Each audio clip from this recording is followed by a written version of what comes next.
Oke. Selamat siang teman-teman semua. Assalamualaikum warahmatullahi wabarakatuh.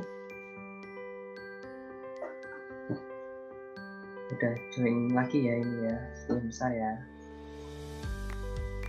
Karena waktunya sudah masuk, jadi kita akan segera memulai kelasnya.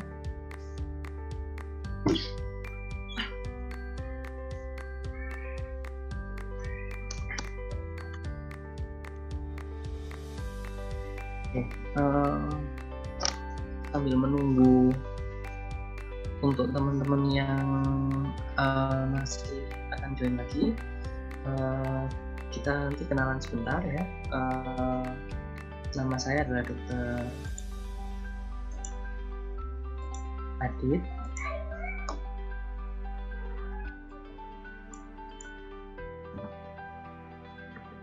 Ya, nama saya adalah Dr. Adit. Saya lulusan dari FK Brawijaya tahun 2009. Dan sekarang sedang menjalani pendidikan program studi spesialis penyakit dalam di Brawijaya juga, semester ketiga. Nah, di sini nanti saya akan membahas untuk pembahasan penyakit dalam yang khusus bagian hematologi ya. Bagian hematologi, kemudian ada beberapa mungkin nanti soal sebagian di belakang saya tambahkan untuk yang nefrologi. Oke, ini mas saya dan IG kalau misalkan ada yang mau kontak atau tanya langsung. Tapi nanti kita juga sebenarnya kalau seandainya teman-teman nanti join di kelas soal, kita juga akan ada grup konsultasi dengan tutor. Jadi nanti juga bisa konsultasi di sana. Tapi kalau seandainya yang mungkin tidak berkesempatan untuk bergabung atau misalkan mau tanya-tanya langsung, saya juga bisa langsung ke email ya. Oke.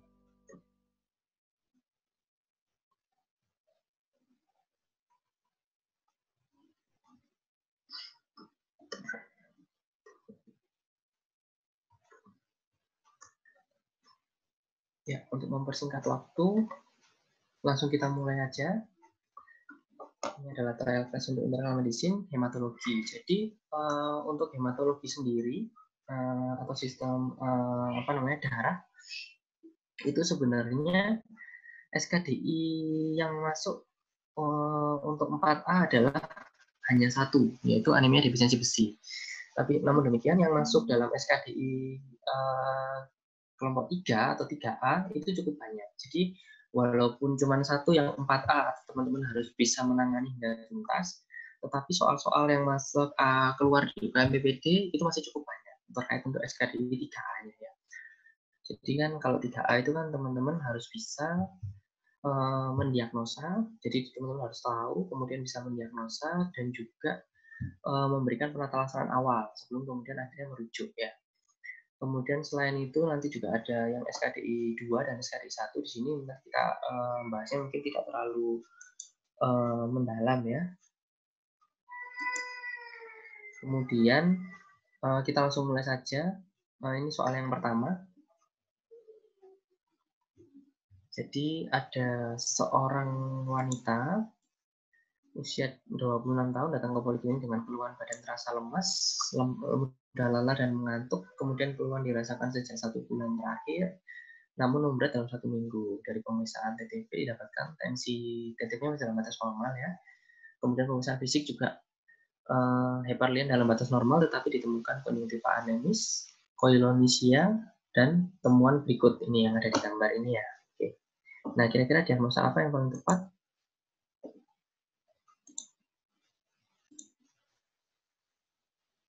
Ya, silahkan menjawab.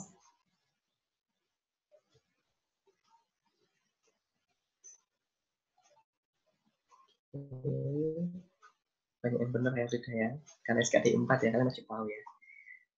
Oke, bisa di stop dulu. Oke, kemungkinan besar sudah tahu semua. Jadi jawabannya sudah benar ya, mayoritas 90% dari kalian sudah benar semua, yaitu namanya anemia defisiensi besi. Ini clue-nya sangat mudah, di mana dia ada gejala anemia secara umum, yaitu lemas, lelah, mudah mengantuk. Kemudian tetapi yang khas di sini adalah ditemukan tanda klinisnya berupa Koilonychia dan temuan yang di sini ini yang dimaksud adalah Colitis angularis ya. Jadi ada luka pada tepi dari bibir.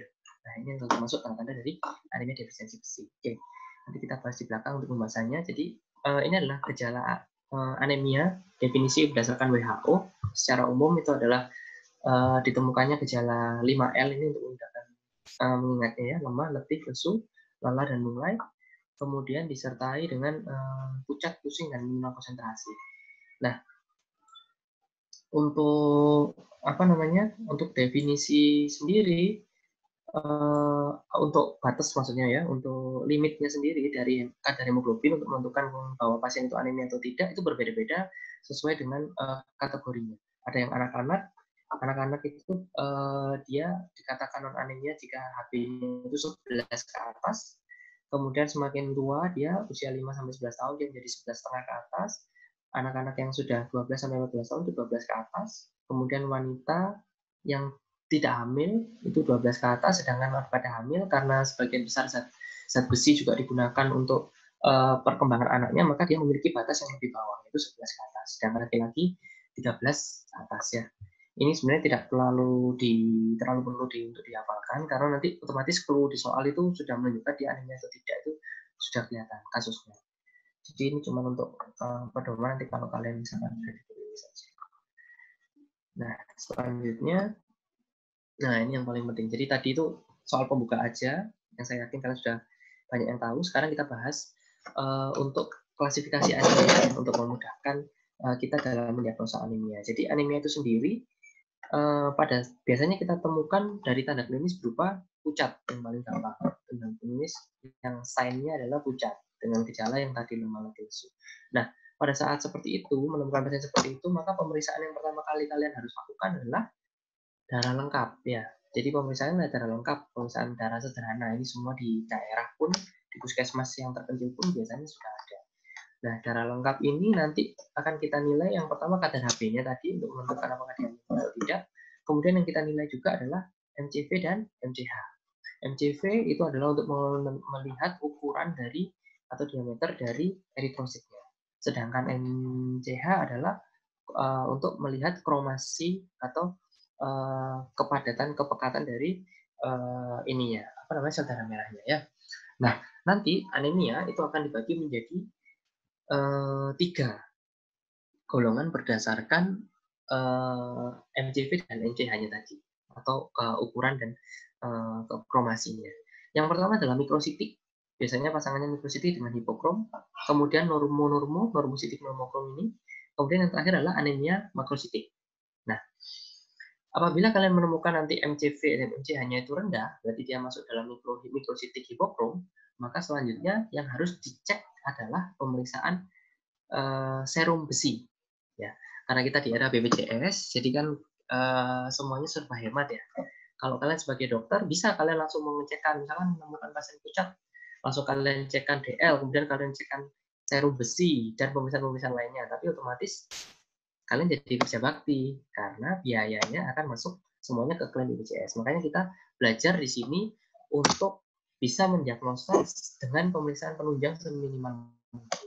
Karena pemeriksaan penunjang itu hanya membantu saja kita untuk menegakkan diagnosa, tapi yang utama adalah dari pemeriksaan kita sendiri ya. Jadi nanti setelah mikrositik hipokrom, yang harus kalian periksa selanjutnya adalah kadar besi, zat besi. Apabila zat besinya kurang, maka udah pasti gampang, ini yang paling gampang, itu defisiensi besi. Defisiensi besi atau kemudian penyakit kronik. Mekanismenya kurang lebih sama, karena pada penyakit kronik itu sebenarnya apabila dia penyakit kronis dengan hipokrom mikrositer itu juga terjadi karena defisiensi besi. Bedanya, kalau penyakit kronis itu defisiensi besinya lebih karena gangguan dari penyerapan. Jadi ada masalah karena dia ada penyakit yang kronis,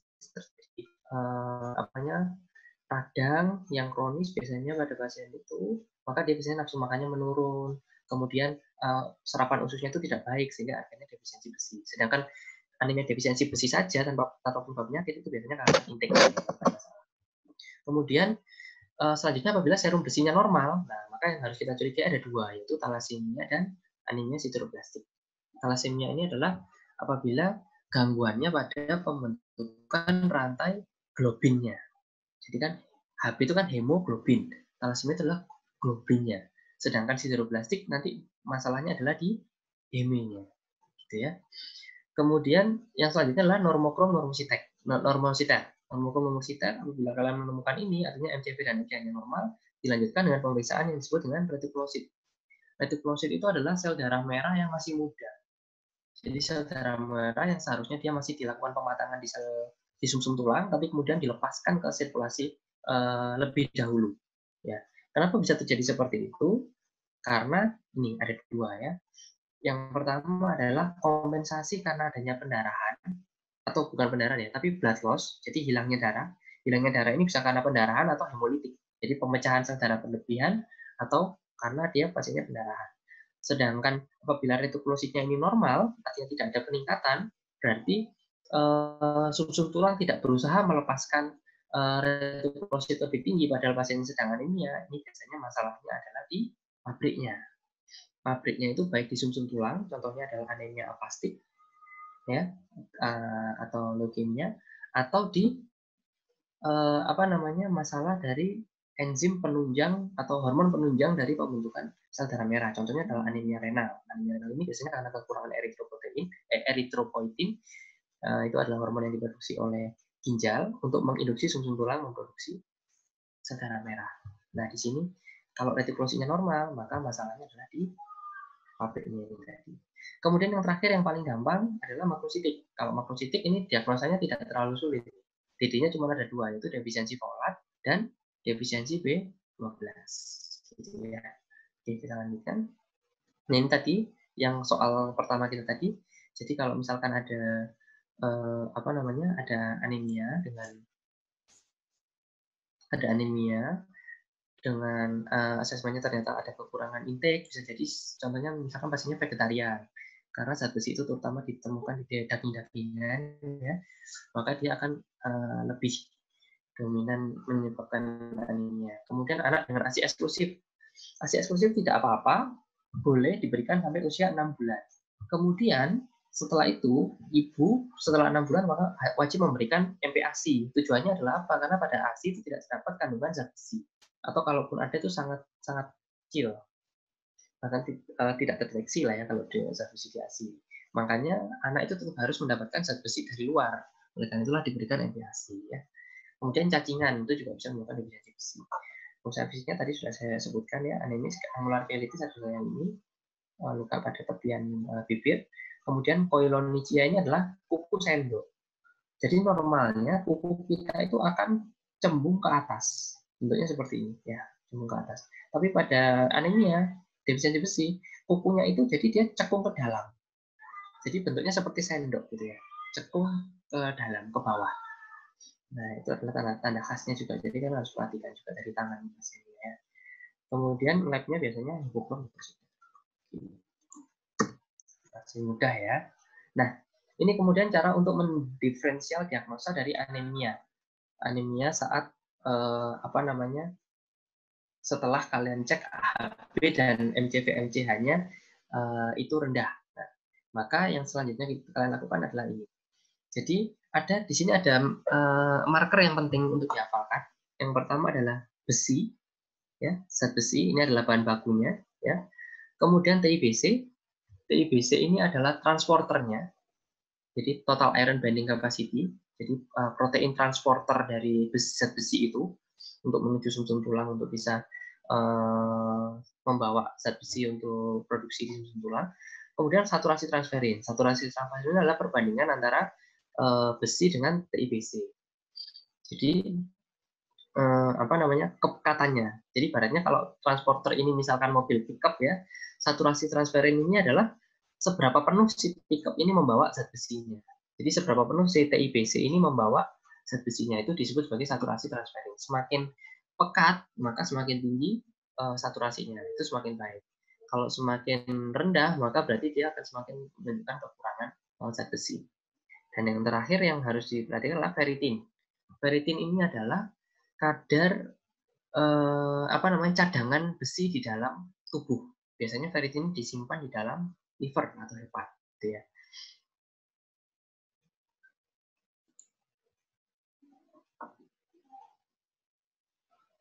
Oke. Jadi ferritin disimpan di dalam hepa.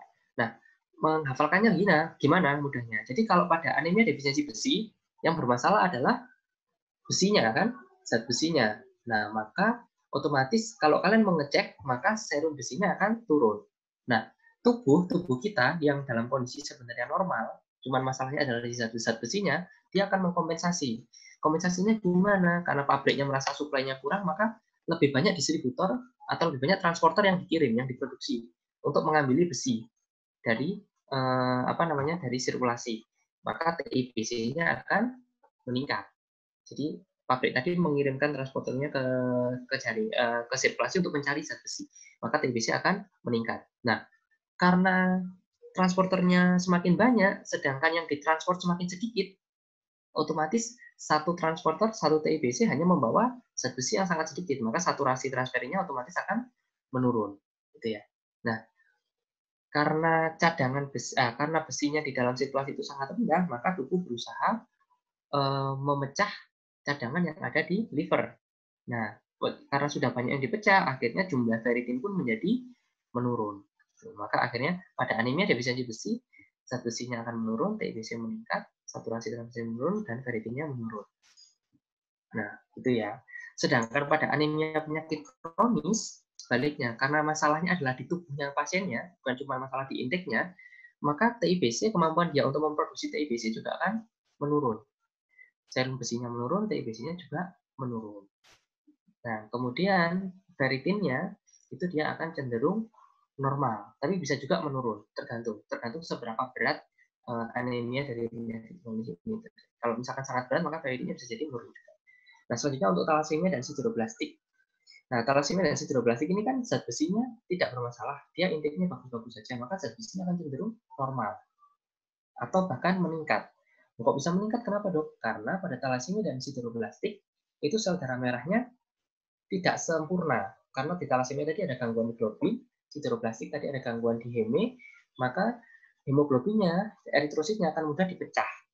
Sehingga akhirnya zat besi yang ada di sel darah merahnya keluar, sedangkan dari luar sendiri kita terus makan zat besi, akhirnya zat besi semakin meningkat, gitu ya.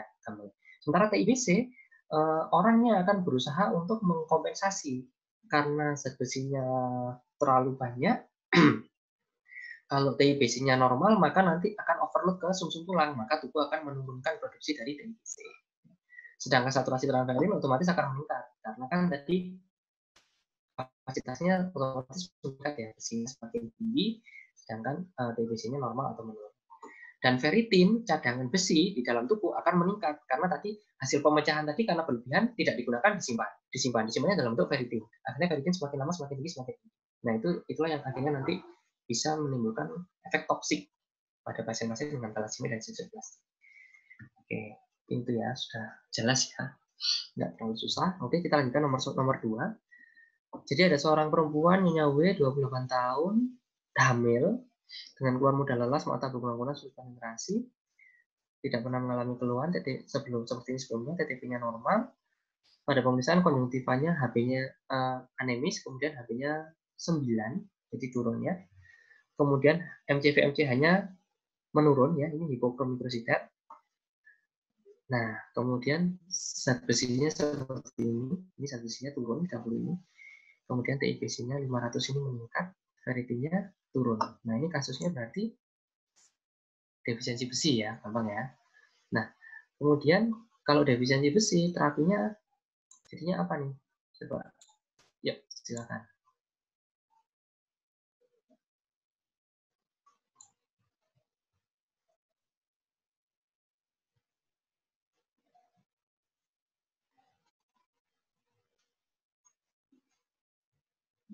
Oke, sip, cukup.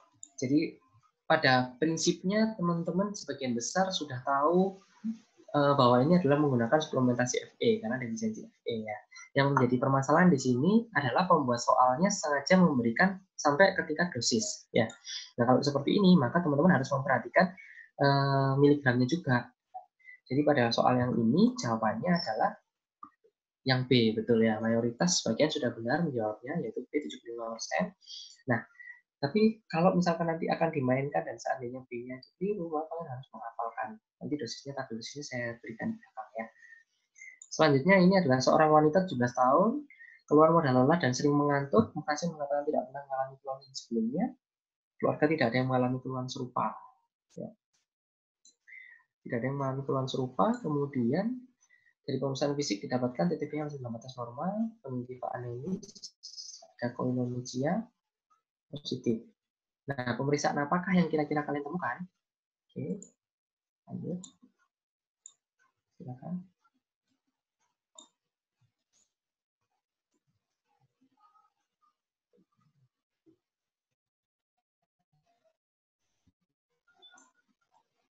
Ya, oke, cukup sudah kelihatan.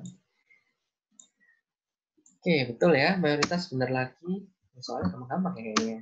Soalnya A ya, jawabannya A. Serum airnya menurun, ferritin otomatis menurun juga karena berusaha digunakan, dan TIBC-nya meningkat sebagai bagian dari kompensasi ya. Tuh.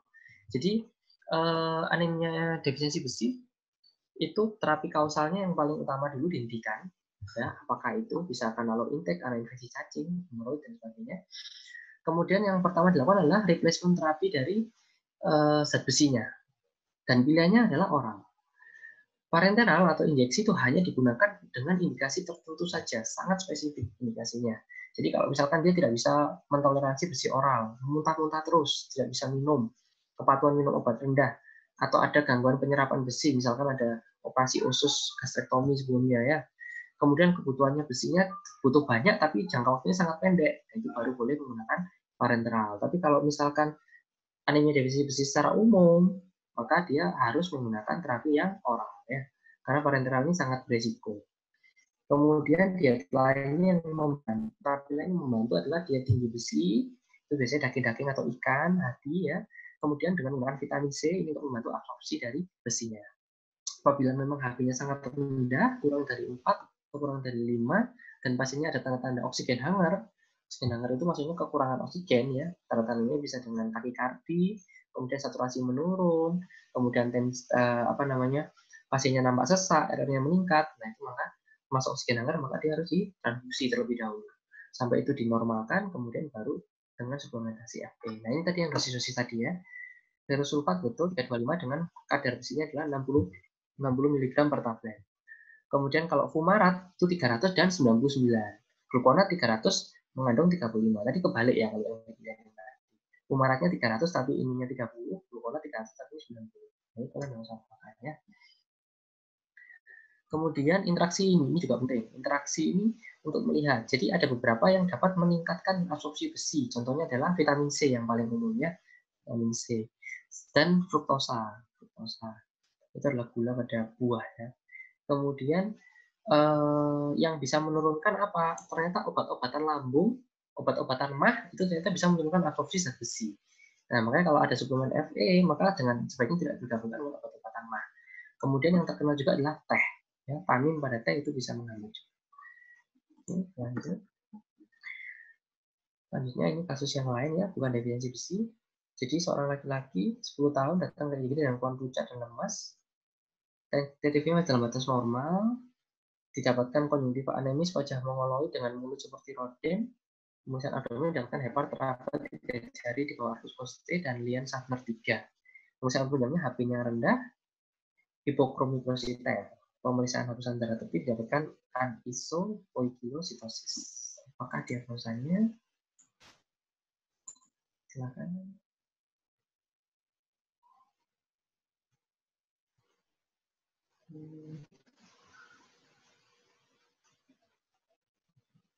Ya, ini sudah mulai tidak seseragam tadi ya, mulai banyak pilihan jawaban. Tapi mayoritas masih benar. Oke, saya stop aja. Jadi mayoritas sudah benar. Jawabannya adalah talasemi ya. Jadi ini pasiennya adalah talasemia. Tapi di sini pilihan nggak ada. Nah, ternyata banyak yang tidak tertipu ya. Tetap menjawab D, polianemia. Polianemia adalah nama lain dari talasemia ya. Tuh. Jadi 70% tadi yang jawab ini. Nah, selanjutnya lanjutkan dulu, nanti kita bahas talasemia di belakang. Seorang laki-laki 5 tahun ya dengan ini soal yang sama ya. Nah, pemeriksaan paling tepat apa yang dianjurkan untuk menegakkan diagnosa pasti dari penyakit tadi, penyakit thalassemia tadi ya. Ya, ini pasti bisa semua juga. Silakan. Oke. Ya, 4, 3, 2, 1. Oke. Masih beberapa masih ada yang salah ya, hapusan darah tepi sama fungsi sumsum tulang. Ya, tapi mayoritas 70% juga sudah benar, HB elektroforesa. Jadi karena seperti tadi saya bilang, masalah thalassemia tadi adalah di globin ya, rantai gangguan pembentukan rantai globin. Maka yang kalian periksa apa? Ya hemoglobinnya, gitu ya. Pemeriksaan penunjangnya selain darah lengkap adalah hemoglobin. Jadi ini adalah HB elektroforesa. Kemudian ini wanita 23 tahun datang ke dokter dengan lemas dan pucat, mengaku sejak kecil rutin melakukan transfusi. Pasien mengaku belum mengetahui penyebab anemianya apa, jadi belum jelas diagnosanya ya. Kemudian diperiksa pasien tampak pucat, tulang dahi, pipi, dan dagu menonjol. Ada anemia, ikterik, hepatus splenomegali. Ya. Dari pemeriksaan darah yang menurun hanya HB-nya saja. Setelah dilakukan PR, pemberian PR, ternyata dia membaik. Nah, kira-kira terapi apa yang perlu diberikan pada pasien ini selain transfusi PRC itu? Silakan.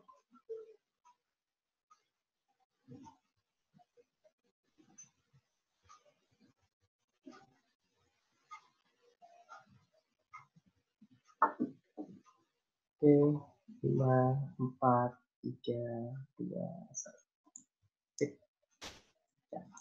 Nah, di sini saya lihat ada cukup banyak yang terkecoh dengan jawaban eritropoietin ya. Jadi ini kasusnya masih sama, kita masih membahas thalassemia. Jadi karena thalassemia ini sebenarnya pabriknya tidak bermasalah, yang bermasalah adalah masa struktur dari hemoglobin ya, maka kurang tepat diberikan eritropoietin. Ya, eritropoietin tadi seperti saya bilang diberikan pada kasus-kasus yang ada gangguan renal sehingga produksi eritropoietinnya terganggu. Maka baru diberikan eritropoietin. Nah, pada pasien ini yang diberikan adalah Deferasirox. Ya, Deferasirox itu adalah agen iron chelating, jadi dia mengikat zat besi.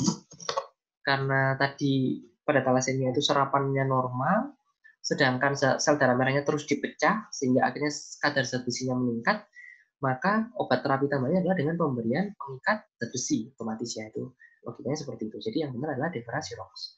Nah, kita bahas thalassemia dulu. Ini SKD-nya 3A ya.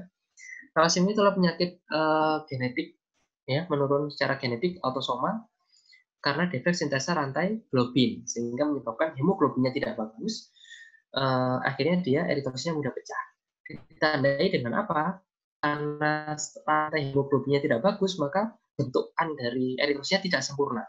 Akhirnya ditemukan pada hapusan darah tepi adalah anisopoikilocytosis, artinya bentukan sel darah merahnya itu berbeda-beda, beraneka ragam. Dan yang paling sering adalah target sel, ini seperti ini, seperti targetnya panahan itu, dan teardrop, seperti tetesan air mata ya. Karakteristiknya seperti apa? Dari anamnesa kalian harus menemukan adanya riwayat keluarga yang mengalami thalassemia. Itu pasti.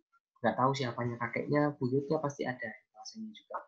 Pemeriksaan fisiknya facies coli itu yang seperti tadi, tulang dahi menonjol, pipi menonjol, kemudian mulutnya seperti roden ya. Jadi depannya agak atasnya yang agak lebih menonjol ke depan. Kemudian ada splenomegali. Kenapa ada splenomegali? Karena spleen itu adalah organ RES, jadi reticuloendothelial system, di mana terjadi pemecahan sel darah di situ. Karena ada pemecahan eritrosit yang berlebihan, maka otomatis dia akan bekerja lebih berat. Akhirnya dia mengalami pembengkakan. Kemudian labnya adalah anemia hemoglobinuria. Nah, thalassemia sendiri dibagi menjadi dua, yaitu alfa dan beta. Alfa ini terjadi karena adanya delesi dari kromosom 16, alfa globin dari kromosom 16. Nah, jadi gennya alfa globin itu ada 4 sebenarnya di kromosom 16 ini. 2 dari ayah dan 2 dari ibu. Kalau misalkan dari 4 ini 1 rusak, hanya 3 masih baik, maka dia adalah sebagai silent carrier atau thalassemia yang minor. Dia biasanya tidak bergejala atau gejalanya anemianya ringan. Nah, kalau misalkan kalau 1 yang rusak, 3 baik, maka dia silent carrier, tidak ada gejala. Kalau 2 yang rusak, 2 masih baik, biasanya dia berupa anemia yang ringan. Kalau 3 yang rusak, tinggal 1 yang tersisa yang bagus, maka dia masuk kepada HBH namanya. HB-BART atau HBH itu adalah beta 4 disease ya. Nah, itu ditandai dengan severe anemia dengan hemolisis dan splenomegaly. Sedangkan kalau semuanya rusak, maka 0 yang sehat, maka dia disebut sebagai HB-BART atau gamma. Nah, thalassemia gamma. Nah, kalau gamma ini maka dia biasanya akan meninggal di kandungan. Jadi intrauterine hipoksia dan IUFT tanpa sempat untuk lahir. Kalaupun lahir bentuknya dia langsung lahir meninggal dalam bentuk sebagai hidrops fetalis atau tubuhnya bengkak-bengkak edem semua. Sedangkan beta thalassemia, nah beta thalassemia ini yang bentukannya bisa lebih ringan adalah mutasi beta globin pada kromosom 11. Jadi kalau alfa globin kromosom 16, beta globin pada kromosom 11 gitu ya. Nah, apabila satu yang termutasi maka dia thalassemia minor, apabila dua yang termutasi maka dia adalah thalassemia yang mayor. Yang mayor ini biasanya membutuhkan transfusi secara rutin. Kalau minor dia kadang-kadang gejalanya tidak ada atau tidak butuh transfusi. Oke, lanjut. Ini adalah seperti tadi ya pemecahannya ya. Alfa, kemudian beta minor, beta mayor, gejalanya. Kemudian terapinya yang paling penting adalah transfusi dulu untuk menggantikan hemoglobinnya yang hilang, sel darah merah yang hilang, kemudian iron chelating agent, yaitu adalah deferasirox dan deferoxamine.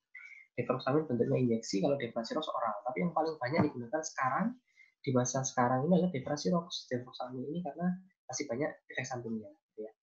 Jadi pilihan utamanya adalah deferasirox. Kemudian selanjutnya apabila masih gagal, transfusi dan ini masih sering kambuh, maka biasanya dilakukan splenectomy atau pemotongan dari spleen untuk membantu mengurangi kerusakan dari eritrosit. Seperti ya. Oke, selanjutnya, soal selanjutnya nomor 9, perempuan non AS usia 23 tahun datang dengan keluhan pada lemas, kemudian mudah lelah dan mengantuk, susah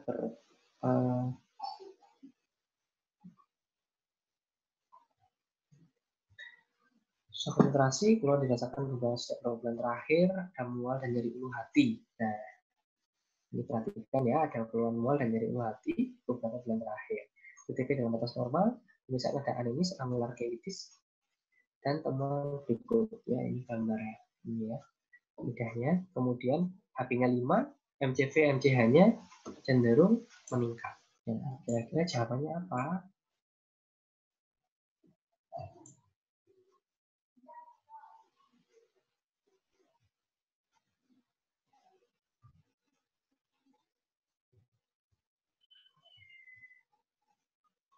Ya, ini jawabannya agak beragam ya. Oke, saya stop di sini. Mayoritas masih menjawab, mayoritas masih benar menjawab anemia defisiensi B12, tapi hanya kurang dari 50% ya. Banyak yang terkecoh dengan anemia defisiensi besi, mungkin karena gejalanya mirip ya, sama-sama ada hemolysis angularis. Tapi kalian harus perhatikan labnya ya, MCV MCH-nya meningkat, itu otomatis defisiensi besi harus kita exclude. Penyakit kronis juga kita exclude, karena penyakit kronis biasanya adalah hipomikro juga atau normokrom normositer. Kemudian hemolitik juga tidak bisa karena hemolitik mayoritas adalah normokrom normositer. Kalaupun dia makrositer itu biasanya karena megaloblastik krisis, tapi itu bukan komplikasi ya. Nah, kemudian yang mungkin membingungkan juga adalah B12 dengan asam folat. Nah, kenapa kok B12 dan kenapa bukan asam folat nanti kita bahas di belakang ya, terkait dengan clue-nya pada vignette soal ini. Ini jawabannya adalah B12. Lanjut dulu. Seorang perempuan ya, soalnya sama ini. Soalnya sama. Kemudian pertanyaannya adalah mekanisme apa yang mendasari penyakit tersebut yang menyebabkan terjadinya anemia defisiensi B12 tadi. Kira-kira apa penyebabnya? Silakan dijawab. Ya, ini agak sulit kalau ini ya.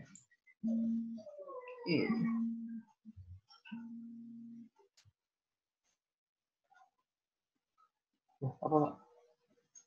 Nah.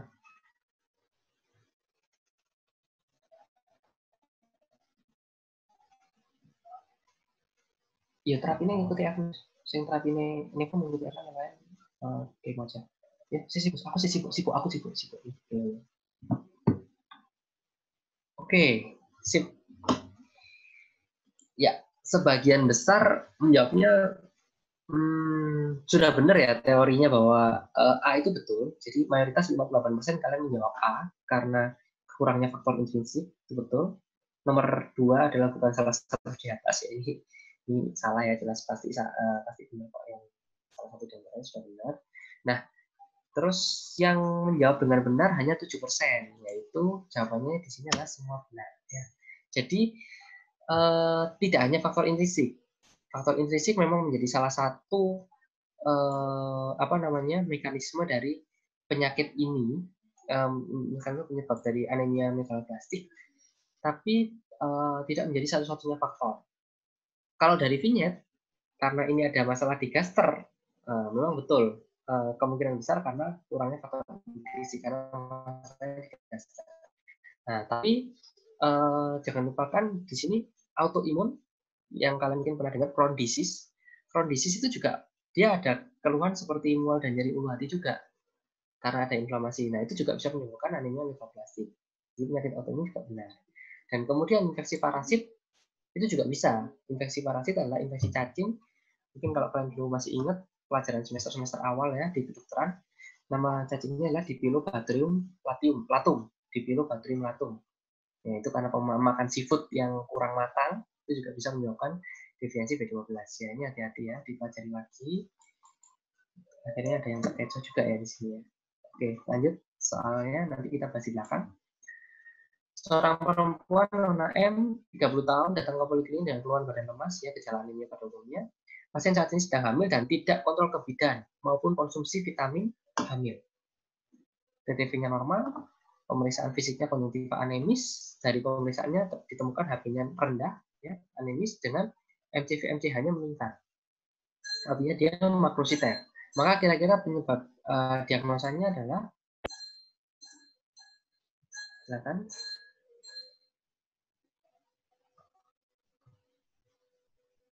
Ya, 5, 4, 3, 2, 1. Ini jelas ya, sudah 90% kalian benar semua. Jadi kalau kalian ada kata kuncinya dia adalah hamil dan mengalami anemia, maka tinggal 2 pilihan penyebabnya, yaitu defisiensi folat dan defisiensi zat besi.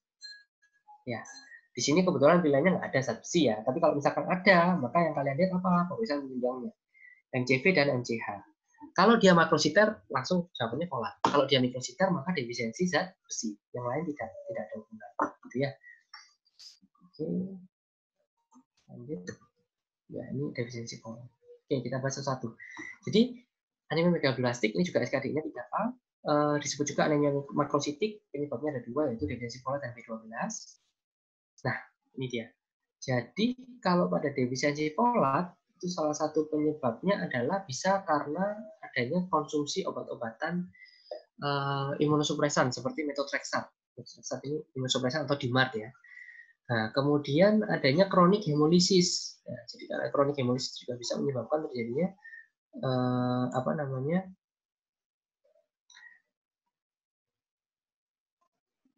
bisa menyebabkan terjadinya defisiensi folat. Dan terakhir adalah adanya alkoholisme atau konsumsi alkohol yang berlebihan. Nah, itu akan menyebabkan penurunan serum folat. Nah, ternyata folat ini sangat penting untuk dia diubah ya. Dia diubah menjadi namanya THF. THF ini adalah tetrahidrofolat. Tetrahidrofolat ini dibutuhkan untuk sintesa dari timin, salah satu komponen dari DNA. Di mana apabila THF-nya ini rendah, otomatis replikasi DNA-nya terganggu. Sedangkan pada sel darah merah, penurunan replikasi DNA otomatis akan menyebabkan jadinya penurunan mitosis dari sel darah merah, sehingga akhirnya sel darah merahnya menjadi tidak membelah. Nah, itulah asal mulanya kenapa kok ukurannya besar. Kenapa kok defisiensi folat dan B12 itu ukuran sel darah merahnya besar, megaloblastik? Karena pembelahannya terhambat, mitosanya terhambat, sehingga akhirnya ukurannya menjadi besar, tapi jumlahnya menjadi sedikit. Akhirnya dia mengalami anemia dan bentuknya megaloblastik. Nah, kemudian khasnya pada folat apa? Kalau penyebabnya adalah defisiensi folat, maka anemianya itu anemia saja. Jadi single, tanpa ada gangguan neurologis. Tanpa adanya gangguan neurologis. Nah, jadi kalau ada anemia, terus kemudian di clue-nya tidak ada tanda-tanda gangguan neurologis, maka anemia megaloblastik tanpa ada gangguan neurologis pada clue dari soalnya, maka kalian pasti menjawabnya adalah subfolat, gitu ya. Kemudian selanjutnya B12. Kalau B12 penyebabnya agak banyak defisiensinya. Yang pertama adalah autoimun, yaitu antibodi terhadap parietal cell. Itu menyebabkan terjadinya gastritis atrofi sehingga akhirnya penyerapan di salmo terganggu. Kemudian antibodi terhadap faktor intrinsik, ya ini tadi ya, kekurangan faktor intrinsik, itu disebut sebagai anemia perniciosa. Kemudian kurangnya ileum, terminal ileum yang berperan sebagai tempat penyerapan dari B12 yang sudah terkonjugasi dengan faktor intrinsik ya. Jadi B12 itu sebenarnya kalau kita makan masuk ke lambung, di lambung jadi pembentukan faktor intrinsik, kemudian dia akan terkonjugasi dengan B12. B12 yang terkonjugasi ini kemudian dibawa ke sel usus halus, dan di situ dia di ileum baru diserap gitu. Jadi tanpa faktor intrinsik dia tidak bisa diserap, tapi ada faktor intrinsik tapi inteknya kurang juga tidak bisa. Kemudian ada faktor intrinsik, inteknya cukup tapi ada gangguan di ileum seperti kronisis, maka dia juga tidak bisa diserap. Dan yang terakhir adalah penurunan intek dari B12. Ini bisa karena gangguan diet yang abnormal atau tadi infeksi dari parasit seperti cacing di Pinotrichum. Ya. Penyebabnya sama, jadi dia defisiensi dari tetrahidrofolat karena B12 itu berperan sebagai kofaktor dalam pemecahan asam folat menjadi tetrahidrofolat, maka otomatis juga tetrahidrofolat itu tetap tidak bisa terbentuk walaupun asam folatnya cukup. Nah, khasnya adalah kalau pada B12 itu terjadi gejala neurologis yang diakibatkan karena akumulasi dari MMA, ya, methylmalonic acid. Nah, gejala neurologisnya berupa apa? Yaitu ataksia, ya, kehilangan kemampuan keseimbangannya dia. Itu biasanya simetris dengan kakinya itu lebih dominan, gangguan pada kaki lebih dominan daripada pada tangan. Ya. Untuk tata laksananya, untuk asam folat ya diberikan suplementasi folat 1-5 gram per hari, sedangkan definisi B12 adalah diberikan B12 secara parenteral ataupun oral juga bisa ya. Oke, lanjut soal selanjutnya. Seorang wanita 43 tahun datang ke dokter dengan keluhan anemia. Kemudian pada pemeriksaan abdomen didapatkan splenomegali, HB-nya menurun dan retikulositnya meningkat. Pemeriksaan utama apakah yang perlu dilakukan pada pasien ini? Silakan.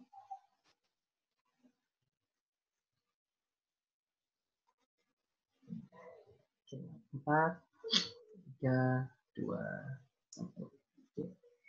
Ya, mayoritas sudah benar jawabnya ya. Jadi jawabannya adalah di sini kumtes ya. Kenapa kok kumtes? Karena gejalanya ini udah jelas ya, dia anemianya normokromositer, kemudian ada peningkatan retikulosit, maka penyebabnya adalah anemia yang paling sering adalah karena blood loss. Nah, blood loss-nya ini karena apa?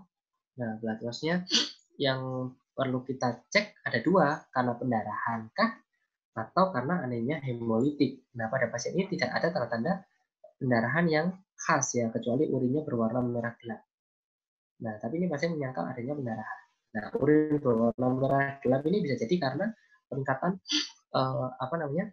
bilirubin pada kencingnya, ya, bilirubin pada kencingnya, urobilin lebih tepatnya. Karena apa? Karena ada pemecahan dari eritrosit yang berlebihan. Nah, itu sudah sebagai tanda salah satu clue ya. Maka ini kemungkinan besar anemia hemolitik, dan anemia hemolitik itu penegakan diagnosanya adalah dengan pemeriksaan kumtes. Itu ya, kira-kira ya. Oke, kita lanjutkan. Seorang wanita 51 tahun datang ke dokter dengan keluhan anemia. Dari direct kumtesnya positif, maka terapi apa yang diberikan kepada pasien tersebut? Ya, ini lanjutan pasien ke soal yang tadi ya. Anemia hemolitik, terus terapi kalian mau kasih apa? Apa kira-kira?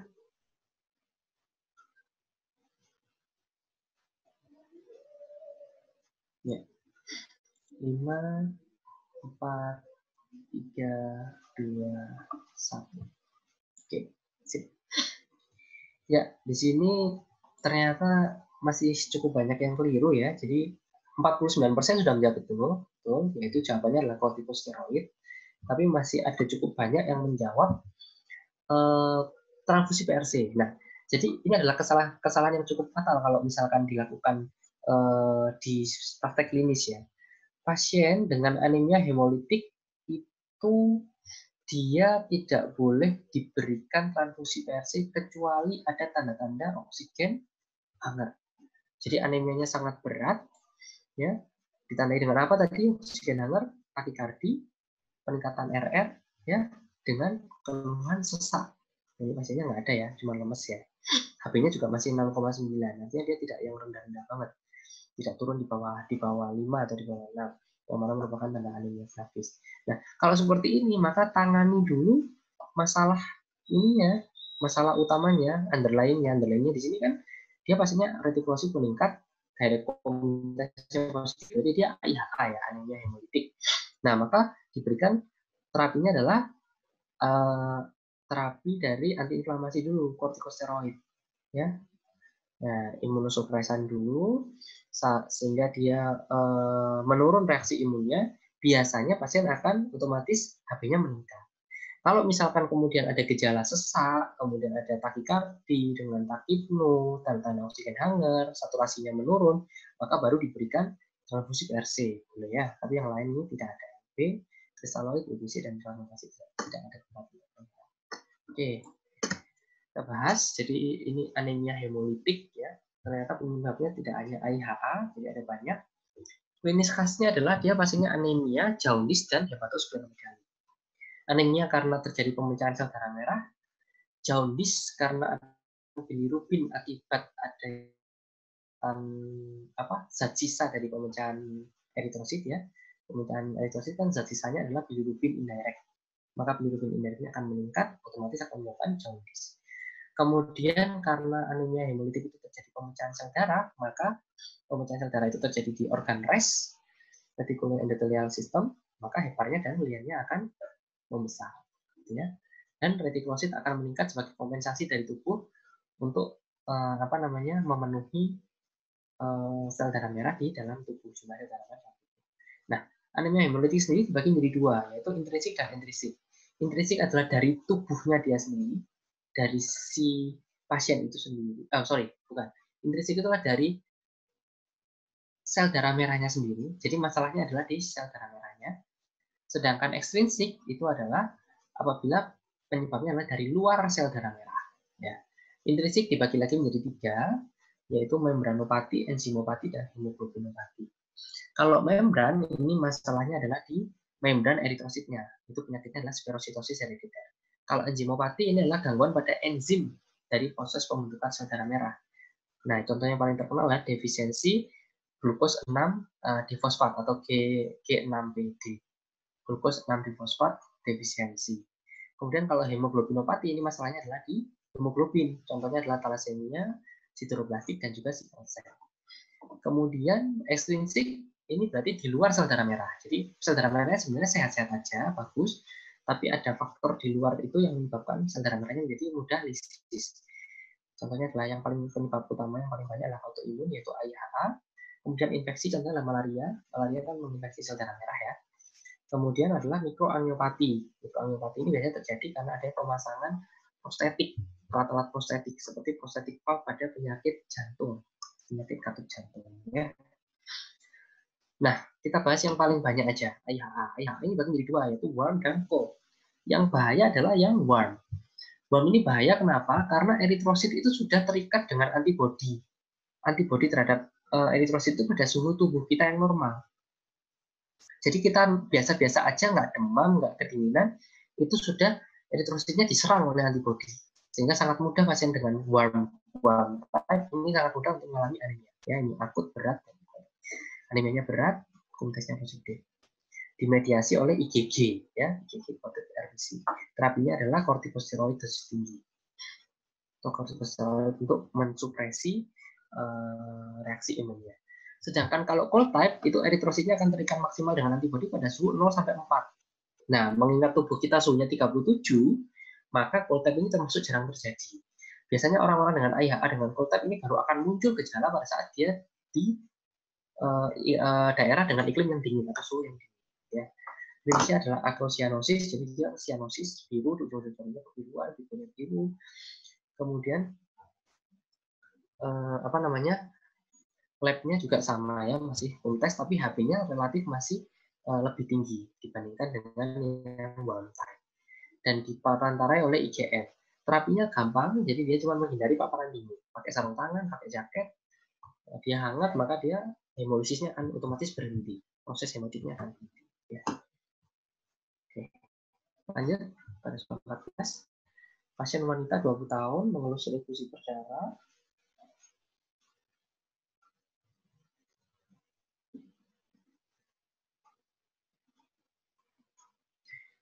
Mimisan, mengeluh pusing, badan terasa lemas, demam, kemudian tampak pucat, TTV-nya masih dalam batas normal. Pemeriksaan labnya normokromomocyter. Pada sumsum tulang didapatkan sumsum tulangnya hiposeluler dan berlebat. Ya, kira-kira apa jawabannya? Diagnosanya apa nih?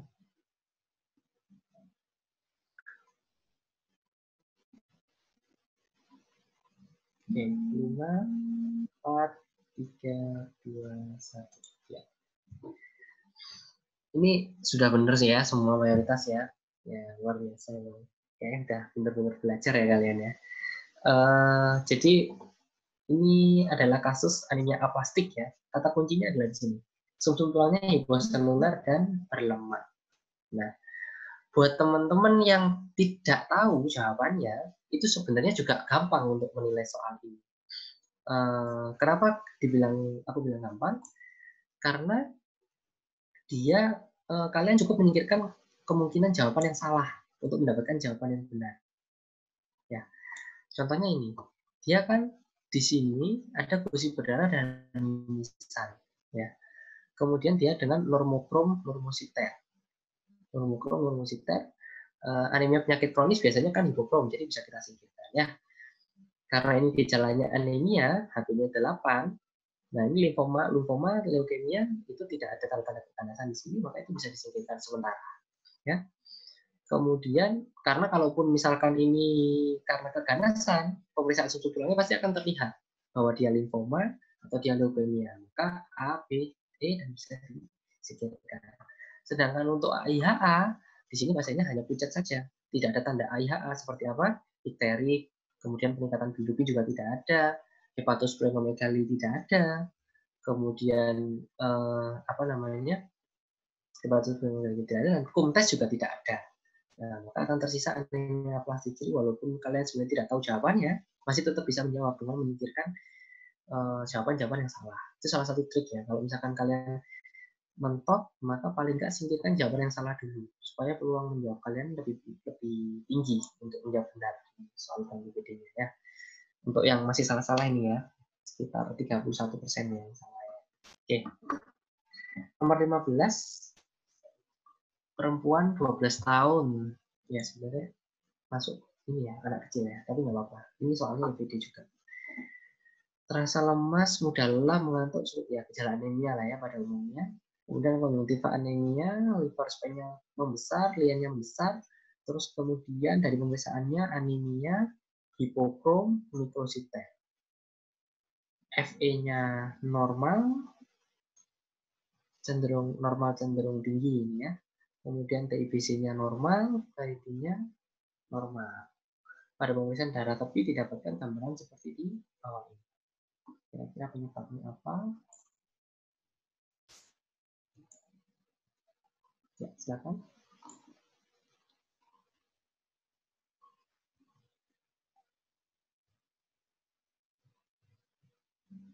Ya. 4, 3, 2, 1. Oke, sip. Kalau ini emang agak sulit ya soalnya ya, termasuk yang agak rumit. 39% udah benar, jawabannya adalah anemia sideroblastik. Ya, tapi beberapa masih ada yang bingung dengan thalassemia dan juga anemia hemolitik. Untuk yang menjawab anemia hemolitik, sekali lagi teman-teman perhatikan, anemia hemolitik itu normokrom normositer ya, masih ada 24% yang menjawab anemia hemolitik. Normokrom normositer pada pasien ini dia hipomikro, maka anemia hemolitik pasti kalian singkirkan, harus disingkirkan dulu, ya. Kemudian masalahnya pada pasien ini adalah gejalanya mirip antara talasemia dengan anemia sideroblastik, sama-sama ada hepatosplenomegali karena ada pemecahan darah ya.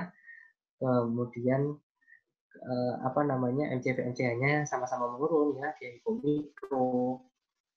Kemudian apa namanya FVT BC ferritinnya juga mirip. Nah, cuman masalahnya adalah di sini tidak ada khasnya talasemia.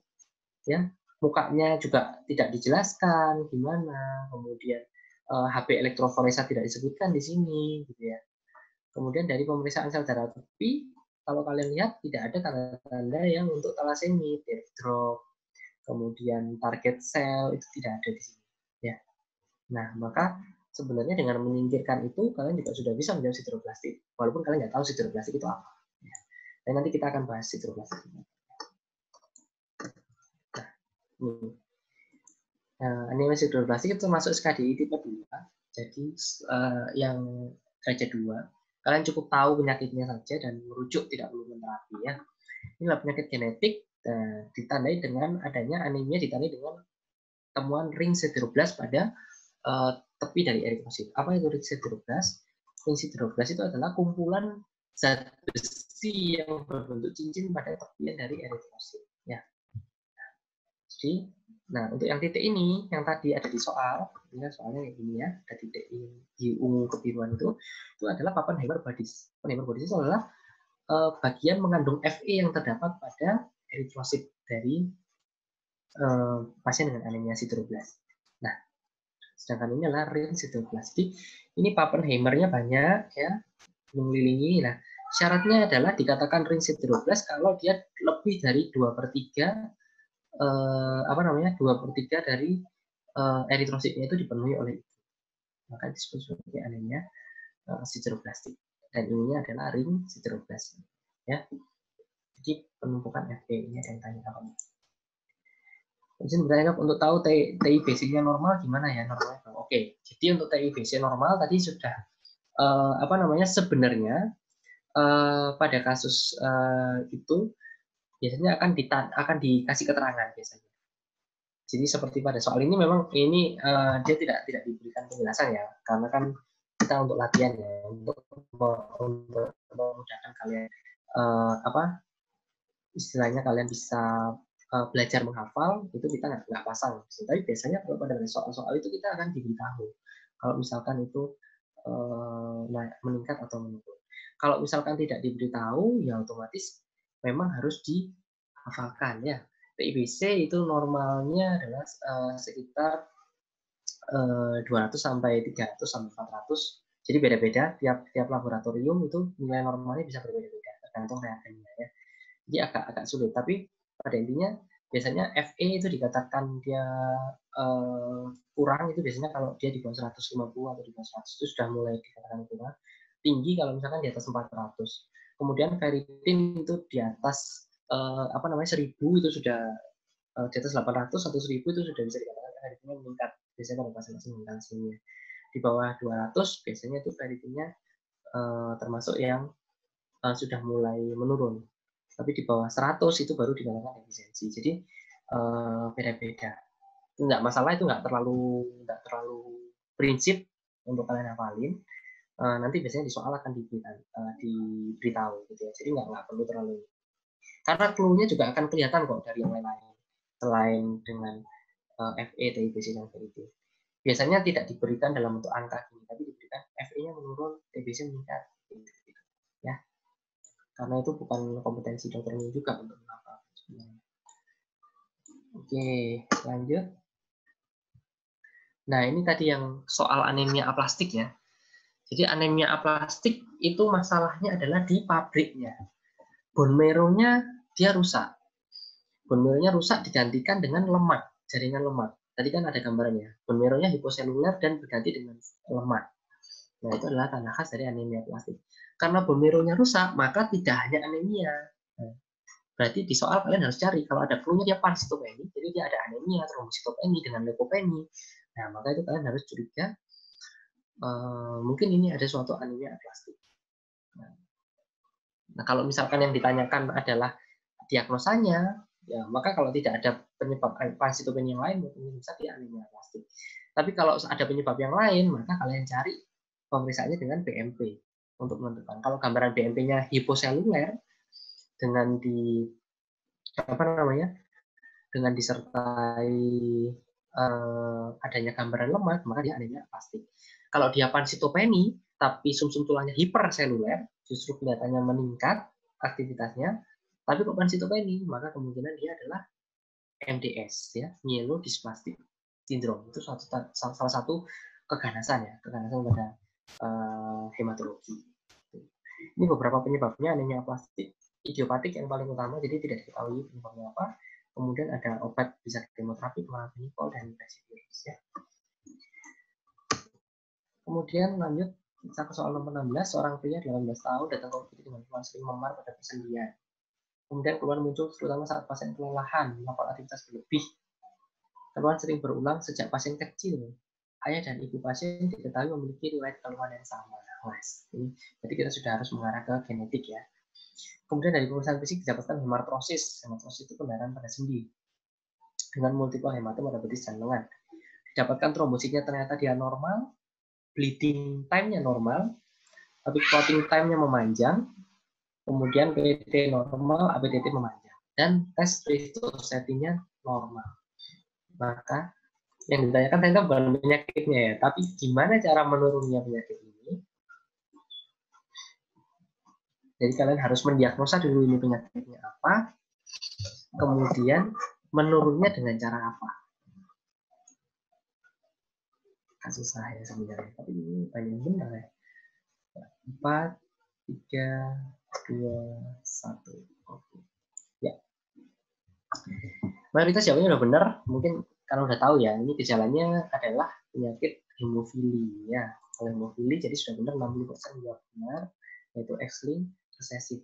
Diturunkan secara genetik dari seks kromosom atau apa namanya, kromosom seks ya, bukan autosom, tapi kromosom. Oke, lanjut nanti kita bahas hemofili seperti apa. Kita lanjutkan ke soal yang kedua.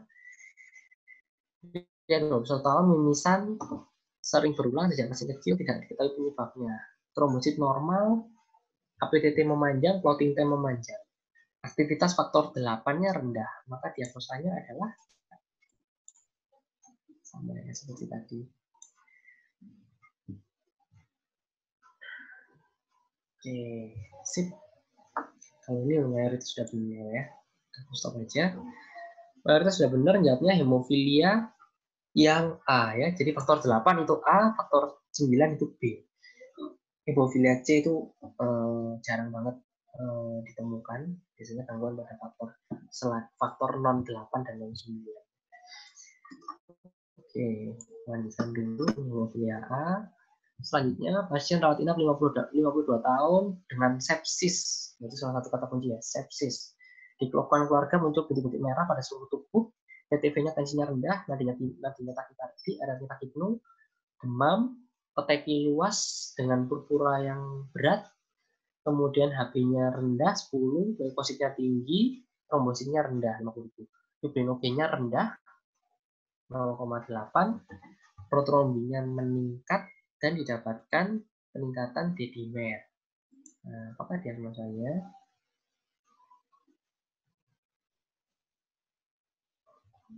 Oke, ya, ini sambil menjawab ya, silahkan menjawab. Oke, ini sambil ada yang tanya ya, izin bertanya, untuk tiap faktor 7, 8, dan 9 itu persentase normalnya berapa? Oke, ya sama dengan jawaban yang tadi ya. Jadi untuk faktor-faktor ini kita tidak akan perlu untuk mengetahui angka normalnya. Kalau SI, TIBC, ferritin tadi, serum iron, kemudian apa namanya, total and binding capacity dan ferritin, mungkin pada beberapa soal kalau membuat soalnya iseng bisa dikeluarkan. Tapi kalau untuk faktor 8, 9, 10 itu tidak akan, saya selama ini sebelum pernah menemukan ya. Karena dia adalah pemeriksaan yang khusus, tidak semua rumah sakit punya. Jadi kalian juga dokter umum bisa tidak apa namanya, tidak pernah melakukan pemeriksaan itu. Saya selama menjadi dokter umum tidak pernah melakukan pemeriksaan itu. Jadi di soal pasti akan langsung dikeluarkan bahwa dia menurun atau normal. Tidak perlu khawatir, tidak perlu dihafal, saya juga nggak hafal soalnya. Angka normalnya berapa, gitu ya. Oke, ini di stop aja.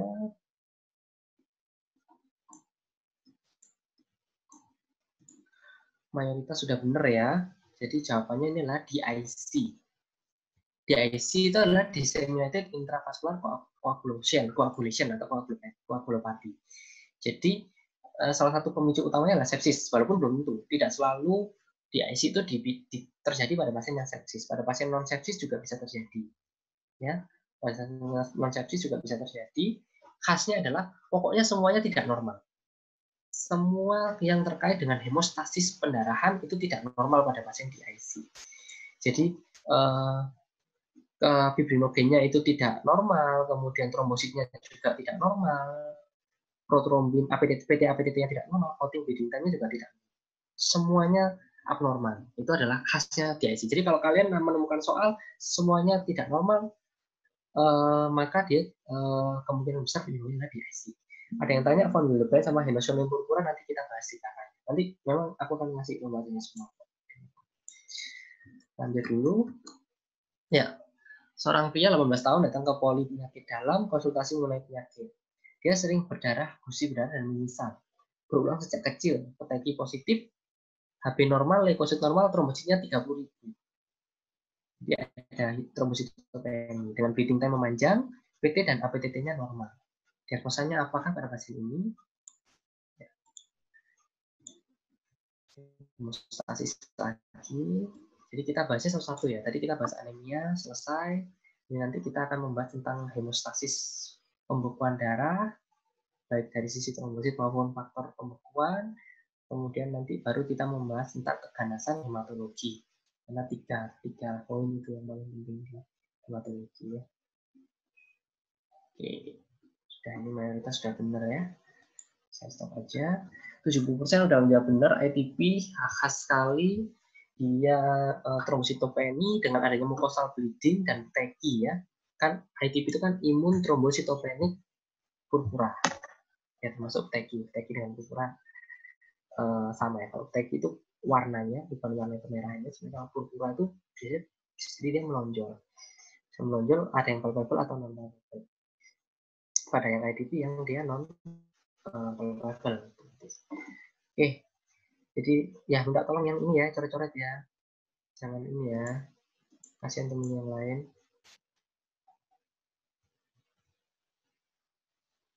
Oke, sambil jalan dulu ya, caranya ada di sini. Nah, ini adalah mekanisme hemostasis. Nanti kita bahas. Sebelumnya aku mau jawab ini yang ada pertanyaan Anindita ya. Tanya talasana IHA saya sempat baca adalah was red cell. Bagaimana ya?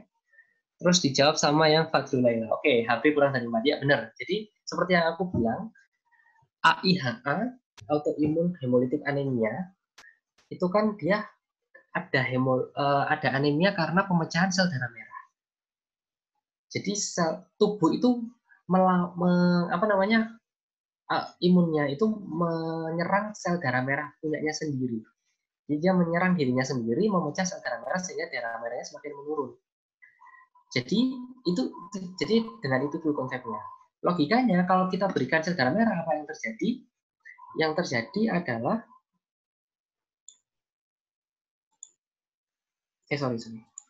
Yang terjadi adalah sel darah merahnya akan dipecah lagi. Kalau kita berikan lagi sel darah merah, maka tubuh akan melakukan lagi yang namanya pemecahan lagi, hemolytik lagi. Jadi nggak akan ada habisnya. Maka sel darah merah itu tidak diberikan kecuali dengan indikasi khusus, yaitu oksigen hangat. Ya, ada oksigen hangat. Nah, was red cell itu benar diberikan apabila ada tanda-tanda oksigen hangat. Jadi oksigen, kalau pada tanda-tanda oksigen hangat atau oksigen dengan anemia yang berat, benar ini tadi yang saya bilang, HB-nya kurang dari 4, maka dia perlu untuk dilakukan transfusi. Transfusinya, kenapa kok pakai was red cell? Tujuannya adalah benar-benar isinya adalah sel darah merah tanpa adanya antibodi. Ya, jadi tidak ada agglutinin atau tidak ada serum yang tersisa. Walaupun sebenarnya apa namanya, sel darah merah PRC itu sebenarnya sudah dipisahkan oleh dari serum-serum komponen serumnya, tapi tetap pada beberapa kasus kalau PRC saja itu dia masih membawa pada permukaannya masih membawa beberapa komponen serumnya. Jadi itu beresiko memicu hemolitiknya semakin berat. Maka dari itu dia dicuci dulu sel darah merahnya dan disebut sebagai host red cell. Tapi itu adalah terapi suportifnya. Terapi utamanya adalah tetap dengan kortikosteroid. Karena ini autoimun. Jadi kalau kalian apakah penyakit dalam itu gampang. Kalau penyakitnya adalah autoimun, maka terapinya juga adalah mengatasi autoimunnya itu dulu. Jadi yang menyerang tubuh itu diturunkan dulu antibodinya. Jadi makanya kalau kayak SLE, rheumatoid arthritis, kemudian AIHA ini juga semua terapinya pasti akan ada imunosupresan, baik berupa kortikosteroid maupun obat-obatan imunosupresan yang lain seperti methotrexate. Itu ya. Terus kemudian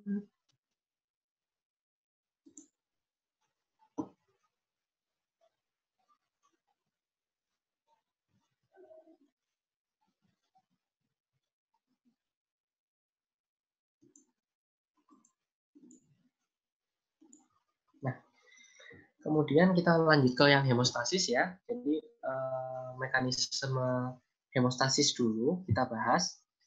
Ini mekanisme yang normal ya pada orang yang normal. Jadi pada orang yang normal apabila dia terjadi luka, ini terjadi luka pada suatu permukaan kulit atau endotel pembuluh darah, yang pertama dilakukan adalah tubuh akan melakukan vasokonstriksi. Ini pembuluh darah ya. Ini pembuluh darah dinding-dinding.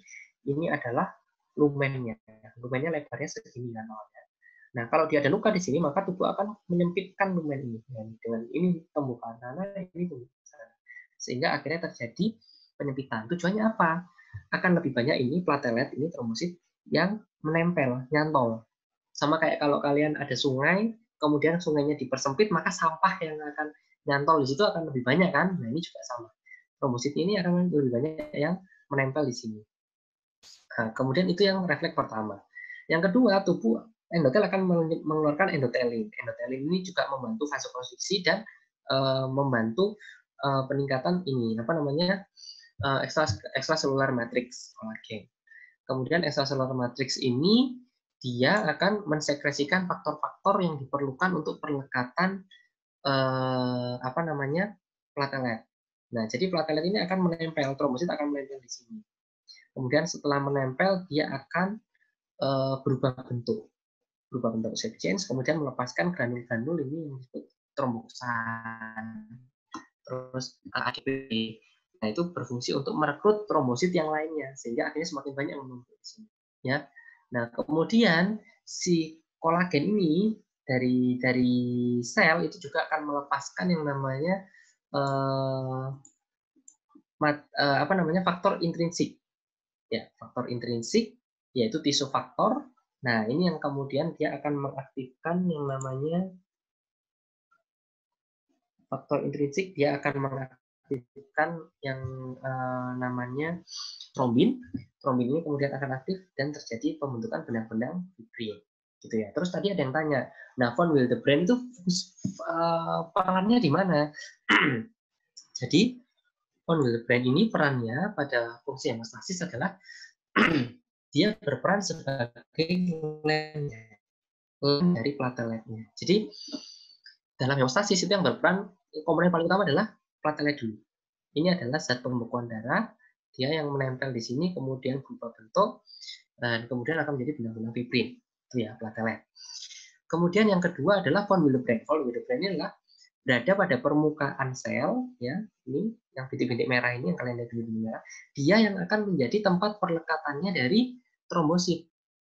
Jadi trombosit itu walaupun ada luka, kalau tidak punya trombositnya ya tempel di sini lepas lagi. Jadi nggak bisa melekat erat di sini. Jadi yang melekatkan di sini adalah von Willebrand. Nah, kemudian faktor koagulasi berperan di mana? Faktor koagulasi akan berperan bekerja sama dengan tisu faktor ini untuk kemudian apa namanya mengaktifasi dari trombin, ya. Jadi tisu faktor kemudian bertemu dengan faktor 8, faktor 9 dia akan mengaktifasi trombin menjadi benang-benang fibrin, fibrin itu menjadi benang-benang fibrin. Kemudian akhirnya terbentuklah yang namanya clot, ya. Clot akhirnya ini kemudian terjadi penyembuhan luka di sana. Kira-kira seperti itu. Nah, kelainan-kelainannya apa aja? Jadi kalau misalkan hemostasisnya abnormal, itu kalian yang pertama kali lihat adalah klinisnya pasien dulu. Ya kan kita selalu dikasih tahu sama guru kita kalau anamnesa dan pemeriksaan fisik itu 80% menegakkan diagnosa. Jadi kalian anamnesa dulu yang berdarah apanya. Kalau dia mukokutanius, jadi dia mimisan, gusi berdarah, kemudian vaginal bleeding, ya, kemudian GI tract bleeding, jadi ada pendarahan GI tract, maka kemungkinan masalahnya adalah di platelet disorder. Jadi kalian cek dulu apanya, plateletnya dulu. Jadi dicek darah lengkap. Dicek darah lengkap, kemudian dilihat plateletnya menurun apa normal. Ya, kalau plateletnya menurun gampang, berarti dia trombositopeni penyebabnya pendarahan. Nah, tinggal kita analisa lebih lanjut. Jika leukoemi juga, berarti kemungkinan dia penurunan produksi plastik anemia atau MDS tadi. Kalau misalkan dia ternyata trombositopenia isolated, jadi dia trombositopenia saja, tapi HB dan leukositnya normal, maka kemungkinan adalah ITP. Nah, kalau semuanya normal, semuanya normal, kemudian tidak ada peningkatan tanda-tanda peningkatan destruksi, nah itu bisa juga terjadi karena splenic sequestration, maksudnya adalah penumpukan pada PN. Biasanya karena splenomegali, karena penyebab yang lain, misalkan contohnya malaria itu menyebabkan splenomegali. Nah, biasanya kalau terlalu berlarut-larut, terlalu berat malarianya, maka trombositnya otomatis akan menurun karena terjadi sekuestrasi pada limpa. Gitu ya. Nah, sekarang normal. Kalau normal platelet, maka berarti yang bermasalah bukan plateletnya, tapi fungsi dari plateletnya. Jadi bukan jumlahnya, tapi fungsi. Nah, kalau fungsi, tinggal kita tanya, dia ada keluarga yang sakit kayak gitu juga enggak? Kalau ada, berarti kemungkinan kongenital, masalahnya di von Willebrand. Berarti lem dari plateletnya tadi bermasalah. Fungsi dari perlekatan platelet untuk menyebabkan pembekuan itu bermasalah. Maka dia von Willebrand. Kalau tidak ada riwayat keluarga, berarti mungkin didapat. Bisa karena uremia, atau karena obat-obatan, atau penyebab yang lainnya. Sedangkan kalau pendarahannya itu bukan di mukoputan, tapi soft tissue, seperti contoh tadi soal yang kita bahas tadi kan ada pasiennya dia tidak mimisan, tidak gusi berdarah, tapi dia hemartrosis. Nah, jadi dia masalahnya adalah pendarahannya di sendi. Itu berarti soft tissue bleeding. Nah, masalahnya berarti bukan di platelet. Plateletnya normal biasanya. Masalahnya adalah di koagulopati. Maka kalian cekkan yang namanya APTT dan PT. Jadi faal hemostasis. PT dan APTT. Apakah terjadi pemanjangan atau tidak? Kemudian selain itu kalian tanyakan juga riwayat keluarganya gimana. Kalau riwayat keluarganya ada, berarti kemungkinan penyebabnya adalah hemofili atau von Willebrand juga bisa. Karena von Willebrand kan juga berperan pada perlekatannya, koagulasi dari berperan dari pembentukan koagulasi juga karena dia yang melekatkan platelet tadi. Nah, terus kemudian kalau tidak ada riwayat keluarga, maka bisa jadi didapat. Ya sama, defisiensi vitamin K atau uremia juga bisa. Seorang pria 60 tahun dibawa anaknya karena sering mimisan, mengaku sering mengalami pendarahan gusi, mudah lelah, dan demam. Tidak pernah mengalami keluhan seperti ini sebelumnya. TTP dalam batas normal, penyuntikan anemis, trombositopeni, anemi dengan leukositosis, sel belas meningkat, hapusan darah topi tanpa ada aware of. Kira-kira diagnosanya apa? Ini gampang ya, pasti tahu semua ya.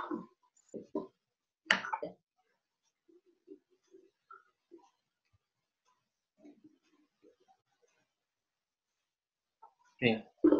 4, 3, 2, 1. Sip. Sudah benar, 80% benar. Jawabannya adalah AML. Kata kuncinya sebenarnya cukup satu sih di sini, aware of.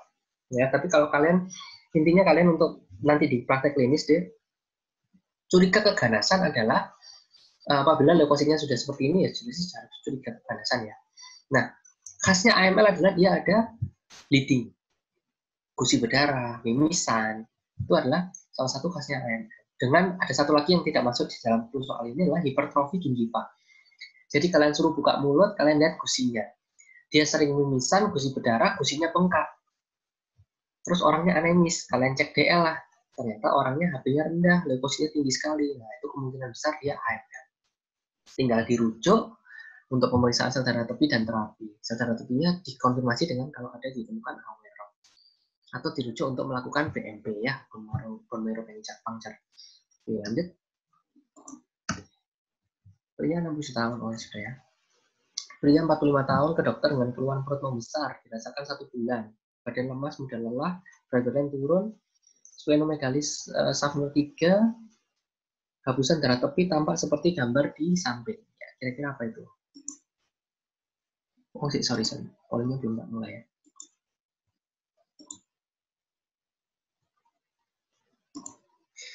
Ada yang tanya, izin bertanya dok, saya pernah dapat soal ada AUEROT tapi jawabannya CML, gimana dok? Ya ini jawabannya yang membuat kunci salah ya. CML tidak ada AUEROT ya. Itu aja sih. Jadi keliru. Yang benar adalah AML ya. Mungkin miss dalam pengetikan kuncinya itu sih. Karena nggak mungkin tidak akan ditemukan.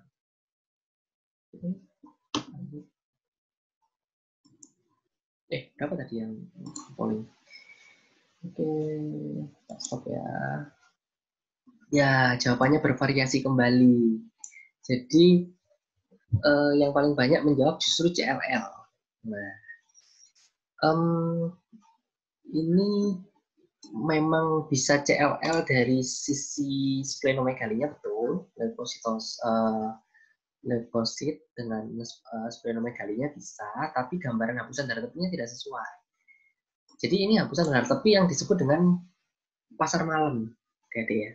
Ini adalah pasar malam. Pasar malam itu apa sih sebenarnya? Jadi semua fase pembelahan dari sel darah putih itu ada. Normalnya sel darah putih kita yang ada di darah tepi adalah yang matur saja. Jadi kan eosinofil, basofil, neutrofil, kemudian monosit ya, dan limfosit. Harusnya cuma 5 itu. Nah, tapi pada pasien CML itu akan terjadi gambaran pasar malam. Nah, ini pasar malam. Contohnya apa? Ini yang disebut sebagai limfoblas ya. Limfoblas itu yang selnya gede-gede ya. Gede, intinya cuma satu tapi dia basofilik. Jadi kayak agak ada granul-granul kebiruan. Nah, kemudian ada juga yang dia itu metamyelosit. Metamyelosit itu intinya lebih dari 3. Normalnya kan neutrofil 3 ya. Jadi ada yang metamyelosit. Jadi intinya lebih banyak. Kemudian ada promyelosit, monomyelosit, ya, gitu-gitu. Nah, itu maka dia sudah termasuk ke dalam gambaran pasar malam ini kan. Di sini ini ada yang intinya sampai 5, intinya masih 4 di sini. Kemudian juga ada limfoblasnya juga ada gitu ya. Jadi itu menunjukkan bahwa terjadi peningkatan dari berbagai adanya semua fase, termasuk yang sudah dewasa juga ada. Nah, ini ada yang intinya 2, ini kan eosinofil ya.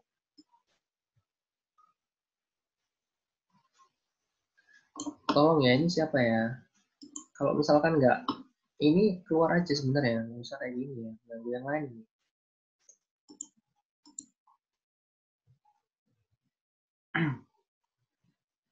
Nggak apa-apa kok, siapa itu yang coret-coret kayak gitu, kalau keluar aja nggak masalah.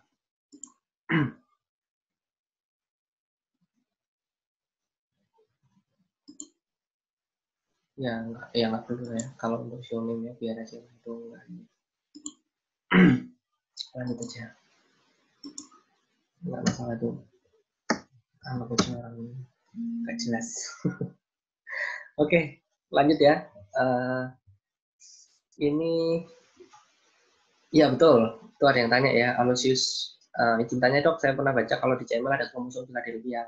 Ya itu kalau pemeriksaan penunjangnya. Jadi pemeriksaan penunjang lebih jauh, kalian periksa kromosomnya, kalian akan menemukan namanya kromosom Philadelphia. Jadi adanya defek pembelahan pada adanya delesi pada kromosom 9, yaitu kromosom BCR, sehingga terbentuk namanya nanti kromosom BCR ABL. Nah, BCR ABL itu yang disebut istilah lainnya adalah kromosom Philadelphia. Oke, lanjut ya. Nah, ini sekarang kita bahas ya pembahasannya. Jadi leukemia itu dibagi menjadi 4. Ya, SKDI-nya 2 ya. Jadi nggak, sekalian cukup tahu sebenarnya. Begitu tahu rujuk gitu aja. Leukemia dibagi jadi 4. Akut dan kronik. Ada 2 akut, ada 2 kronik. Kalau akut biasanya gejalanya lebih berat. Jadi disertai dengan anemia yang lebih berat gitu. Kemudian leukositosisnya biasanya cenderung lebih berat juga. Tapi belum tentu juga, enggak selalu sih ya. Jadi ini sudah sulit untuk. Jadi clue yang ini HB anemia lebih berat, leukositosisnya lebih berat itu sudah untuk zaman sekarang ini, zaman kalian akan menjadi dokter ini sudah sulit. Jadi ini nggak bisa dijadikan patokan. Yang bisa dijadikan patokan adalah tanda-tanda yang lebih spesifik nanti ke bawah ya. Nah, trombosit ini pada akut biasanya dia trombositopeni. Nah, ini baru. Ini lebih spesifik nih. Trombosit pada yang akut dia cenderung trombositnya itu menurun. Jadi akan lebih mudah dia mengalami bleeding. Contohnya pada AML tadi ya. AML kan dia memisah gusi darah. Sedangkan kronik justru normal atau meningkat. Jadi kronik itu justru bisa meningkat, terutama CML. Jadi kalau kalian menemukan ada pasien dengan leukositosis yang berat, lebih dari 50.000, kemudian trombositnya juga meningkat. Nah, itu sudah kemungkinan besar leukemia CML. Nggak usah memikirkan yang lain. Walaupun kalian belum memeriksakan lab-lab yang lebih canggih. Nah, kemudian biopsi adalah gold standar dari pemeriksaan leukemia, biopsi sumsum tulang. Jadi BMP, bone marrow puncture, gold standar. Nah, kalau ditemukan sel blast yang banyak ya ini maksudnya ya, maka kemungkinan besar dia akut. Kalau dia kronis, itu dia ada yang matur, jadi ditemukan sel-sel yang matur. Kalau akut biasanya nggak ada sel matur. Jadi mieloblast dan nymphoblas itu di sini. Sedangkan kalau kronis itu masih ada yang matur, tapi juga ada yang imatur. Jadi campur-campur. Maka biasanya dia masuk yang kronis. Pokoknya kalau ada yang masih ada yang matur, berarti dia masuk yang kronis. Tapi kronis apakah ada sel blastnya juga? Ada. Jadi seperti tadi saya bilang ada mieloblast, ada lymphoblas, jadi tentu ada ya. Nah, kemudian hapusan darah tepi karakteristiknya kalau AML dia ada aware rod. Aware itu yang kayak batang pada bagian tepi, pada bagian sitoplasma dari hapusan darah tepi dari mieloblastnya. Kalau ALL itu dominan pada anak-anak dengan limfoblast. Limfoblasnya banyak di limfoblast. Ya, limfosit tapi ukurannya lebih besar, dengan intinya lebih besar. Nah, kalau CML tadi yang tanya ya, benar ada kromosom Philadelphia. Itu kromosom BCR ABL. Nah, kemudian dengan gambaran pasar malam. Jadi semua apa namanya tahapan maturasi dari mieloblast itu ada, ya. Kemudian dilanjutkan dengan CLL. Kalau CLL ini chronic lymphocytic leukemia itu limfositnya yang banyak. Nah, dengan disertai dengan smooth cell. Nah, ini dia. Jadi tabel ini cukup untuk menghafalkan semuanya sebenarnya dari leukemia. Cukup dengan tabel ini. Jadi kalau ALL khasnya adalah etiologinya gangguan kromosomal juga sama, tapi tidak spesifik. Yang spesifik cuma CML. CML itu adalah Philadelphia kromosom. Kemudian di sini yang terlibat kalau ALL maka limfositik ya, limfoblastnya akan tinggi lebih dari 30%. Kemudian biasanya ditemukan pada anak-anak dengan apa namanya gejalanya adalah anemia, trombositopenia dengan limfositosis biasanya. Tapi juga bisa limfopeni. Tapi yang penting adalah limfoblastnya sangat tinggi, lebih dari 30%. Kemudian CLL, kronik limfoblastik atau limfositik leukemi. Nah, ini khasnya adalah ditemukan smooth cell. Smooth cell itu kayak apa namanya sel limfosit yang imatur dengan ada kayak apa namanya tepiannya itu kayak kabur. Dia tidak pas bulat gitu, tapi kayak agak berambut-rambut itu smooth cell. Kemudian biasanya ditandai dengan adanya hepatosplenomegaly. Jadi ada pembesaran organomegali ya kalau CLL. Ditemukan biasanya pada orang dewasa. AML darah tepinya ditemukan aware rod. Gejalanya ada mimisan, gusi berdarah, ya, anemia simptom, spontaneous bleeding, ekimosis, FTQ, dan hipertrofi gingiva. Dengan ditemukan lebih dari 30% mieloblast. Ya. Terakhir adalah CML. CML adalah gambaran darah tepinya pasar malam. Ya, semua tahapan maturasi ada. Kemudian etiologinya itu kromosom Philadelphia tadi, BCR-ABL. Kemudian biasanya disertai dengan splenomegaly, leukositnya tinggi, disertai dengan trombositnya juga tinggi biasanya, atau normal. Usianya adalah dewasa atau dewasa. Oke, lanjut. Keganasan yang non leukosit sekarang ya.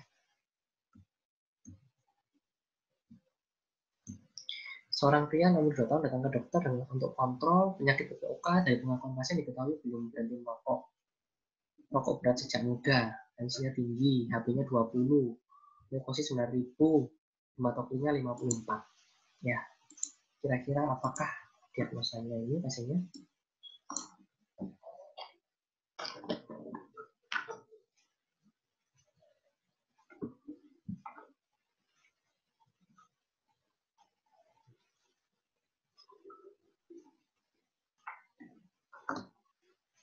Oke, cukup ya. Jadi yang benar hanya 3% ya, mayoritas masih menjawab polycythemia vera. Jadi ini kasus polycythemia betul. Ini adalah kasus polycythemia. Tapi polycythemia itu ternyata yang perlu kalian hafalkan tidak hanya yang vera ya. Vera itu adalah polycythemia yang murni, pure memang akibat adanya peningkatan produksi HB dari bone marrow. Oke, sebentar ya. Ada yang tanya, izin bertanya dok, gimana kita membedakan myeloid atau apa nih maksudnya? Myeloid dan myositik, limfositik dan limfoid. Yang perlu kalian ini kalau untuk membedakan maksudnya myeloid dan limfoid ya. Kalau untuk membedakan myeloid dan limfoid yang pertama adalah intinya. Kalau pada myeloid intinya lebih dari satu. Karena kan ada eosinofil, kemudian ada basofil dan ada neutrofil, itu intinya lebih dari satu. Dari sejak awal dia sel muda juga lebih dari satu. Sebenarnya limfosit ya intinya pasti satu, gitu ya. Selnya juga relatif bisa lebih kecil daripada yang myeloid. Kemudian sebenarnya tidak perlu terlalu detail untuk membedakan karena sudah akan terbaca pada alat darah lengkap kalian kalau membuat hapusan darah tepi, itu akan langsung terbaca berapa jumlah limfositnya, berapa jumlah PMN-nya atau yang neutrofil, basofil dan eosinofil itu. Ya.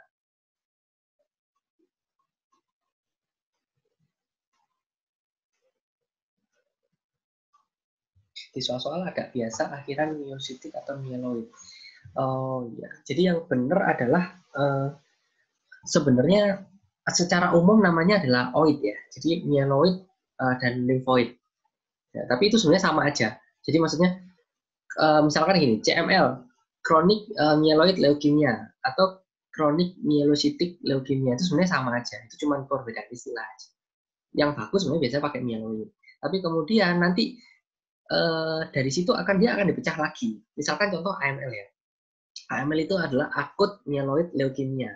Tapi nanti dia akan dipecah lagi menjadi ada sekitar berapa golongan ya? Ada 8. Jadi AML M0, M1, M2, M3 sampai M7.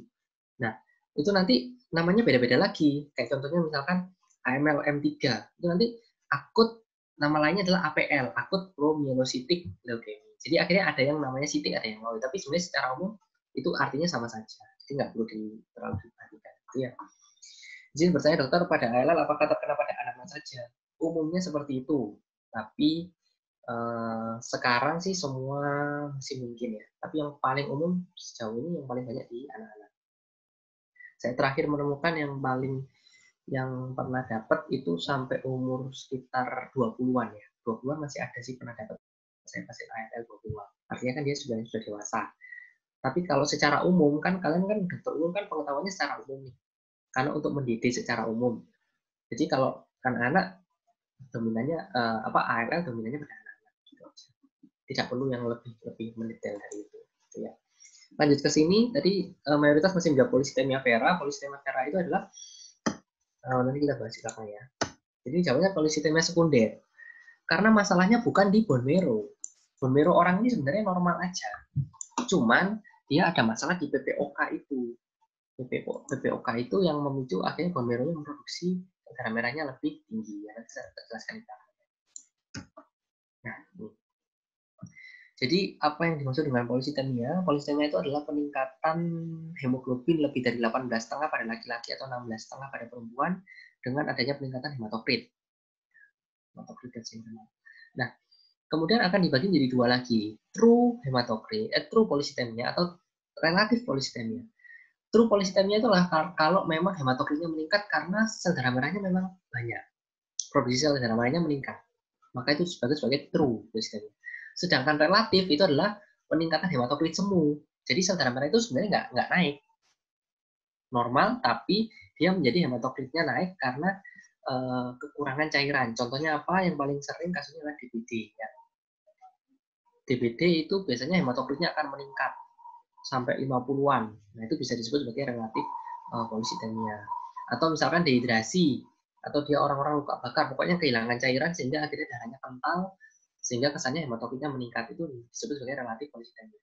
Sedangkan true, itu hematokritnya meningkat karena sel darah merahnya memang meningkat.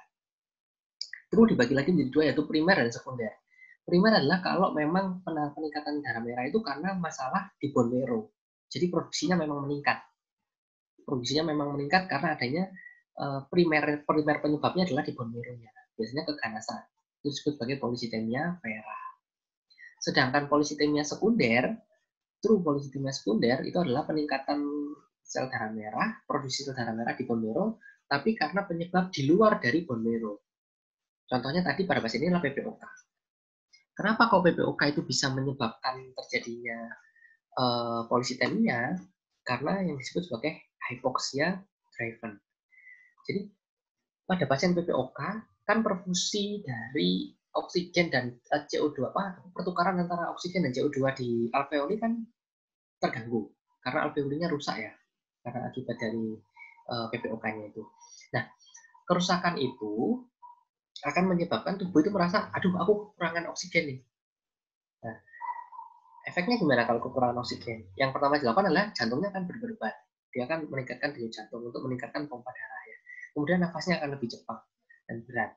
Kemudian tubuh juga mengkompensasi dengan mungkin kekurangan sel darah merah nih, coba diproduksi sel darah merahnya. Karena sel darah merah kan yang membawa oksigen ke seluruh tubuh kan. Akhirnya dia meningkatkan produksi sel darah merah di bone marrow sehingga terjadilah yang namanya polisitemia.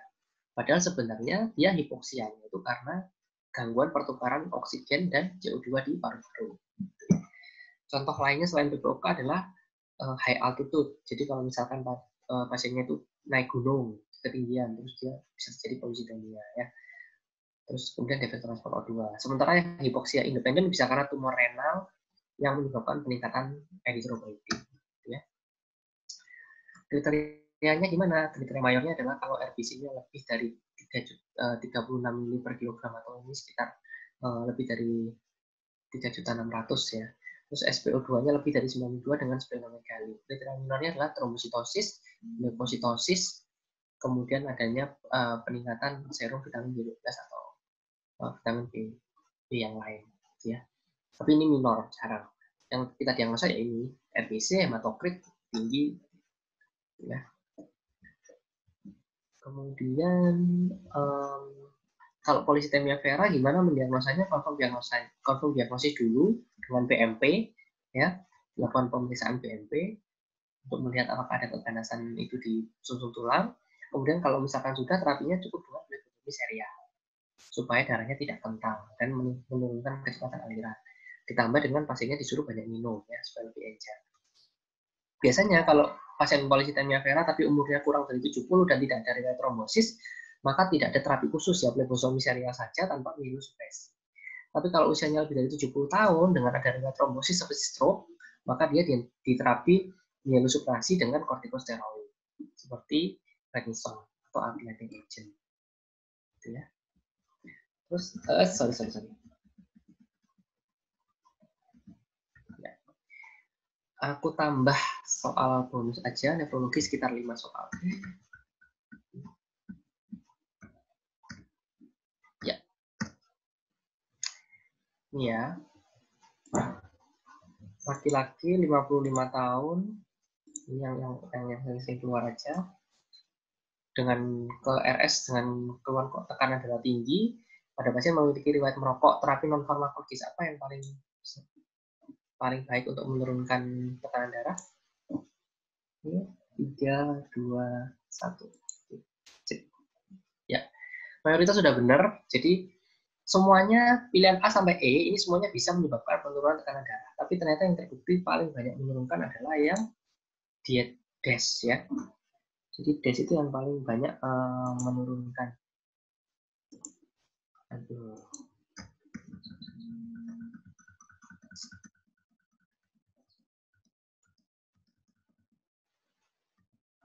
Bentar ya.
Oke, jadi ini tata laksana non farmakologis dari hipertensi.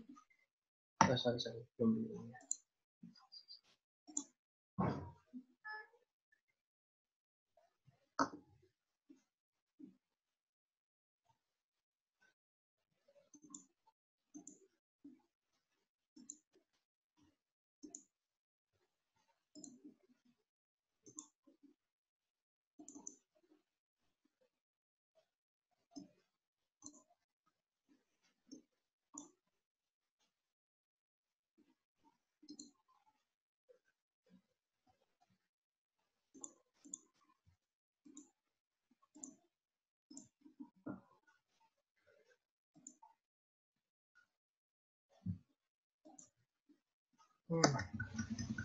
Wah, ini ada salah teknis ya, sorry ya.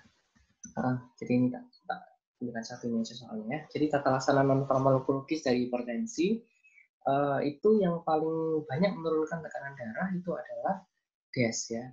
DASH dietary approach to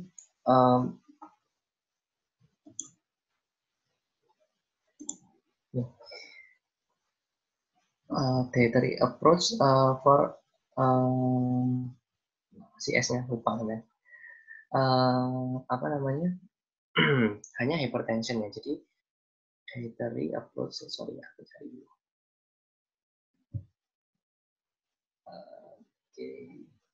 Dietary approach to stop hypertension ya. Jadi itu dia bisa menurunkan 8 sampai 14 mm air raksa. Sedangkan kalau penurunan berat badan itu hanya 5 sampai bisa sih 5 sampai 20 lebih tinggi, tapi itu tergantung tiap orang berbeda-beda. Jadi enggak spesifik.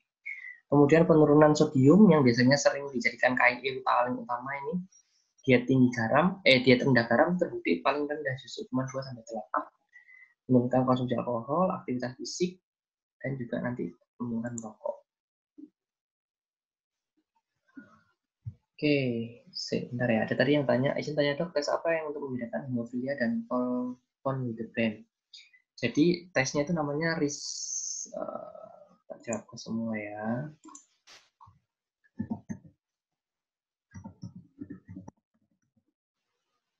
Ini nama tesnya ya untuk membedakan von Willebrand dengan hemofilia. Kalau society-nya positif, maka dia von Willebrand-nya kemungkinan penyebabnya adalah von Willebrand. Gitu ya.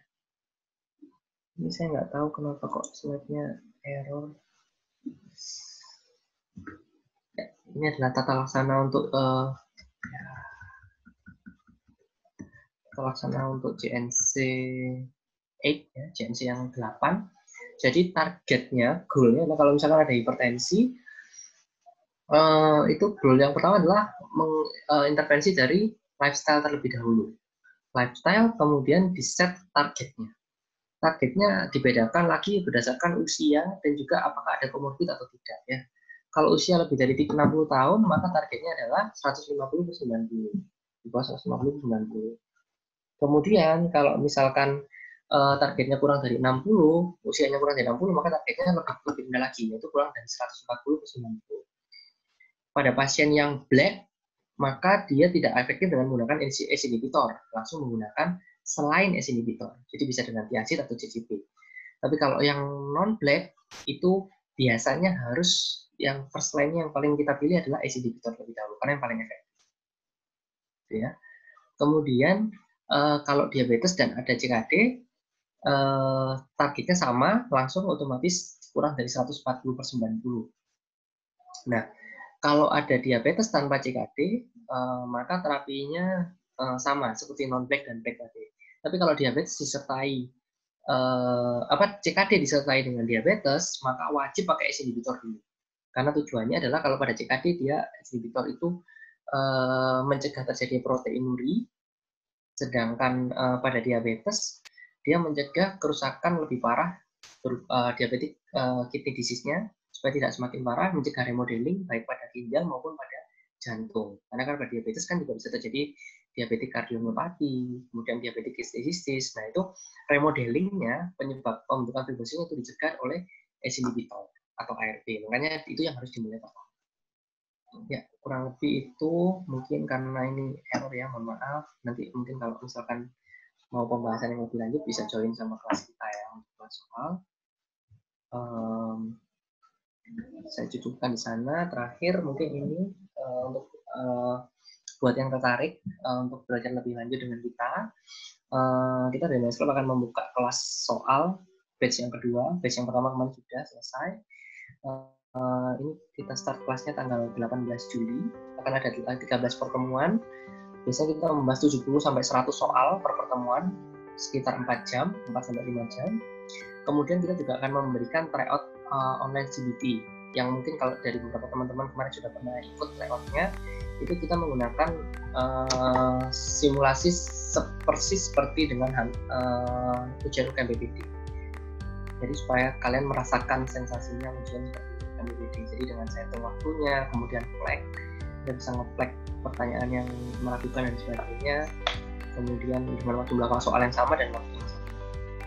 Kemudian selanjutnya kita juga di kelas itu kami nanti akan membentuk grup dengan seluruh murid WhatsApp dengan semua tutor. Jadi di situ kita bisa berdiskusi lebih lanjut. Karena kan 4 jam jelas nggak akan cukup untuk belajar ya. Jadi kita akan berdiskusi di sana. Kalau misalkan ada soal-soal, boleh menanyakan baik soal Mass Club yang belum jelas atau mungkin soal-soal tryout yang kalian dapatkan, soal-soal lain tryout yang kalian dapatkan itu bisa ditanyakan di sana. Tanya materi juga boleh. Dan free consultation itu, grup itu akan kita buka sampai kalian selesai UKMPPT. Ya, jadi sampai selesai UKMPPT Agustus, setelah itu baru kita akan terus.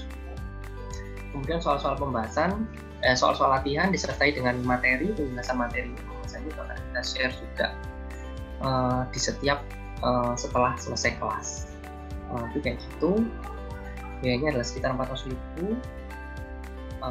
Nah nanti bisa untuk yang berminat bisa registrasi di websitenya massclub.id untuk registrasi atau bisa kontak dengan aplikasinya di nomor WhatsApp. Dan nanti juga akan ada diskon khusus yang nanti akan kita share juga di Instagram, ketentuan diskonnya seperti apa. Itu kurang lebih dari saya. Terima kasih untuk sudah mengikuti live class mulai dari pagi. Semoga bermanfaat. Assalamualaikum warahmatullahi wabarakatuh.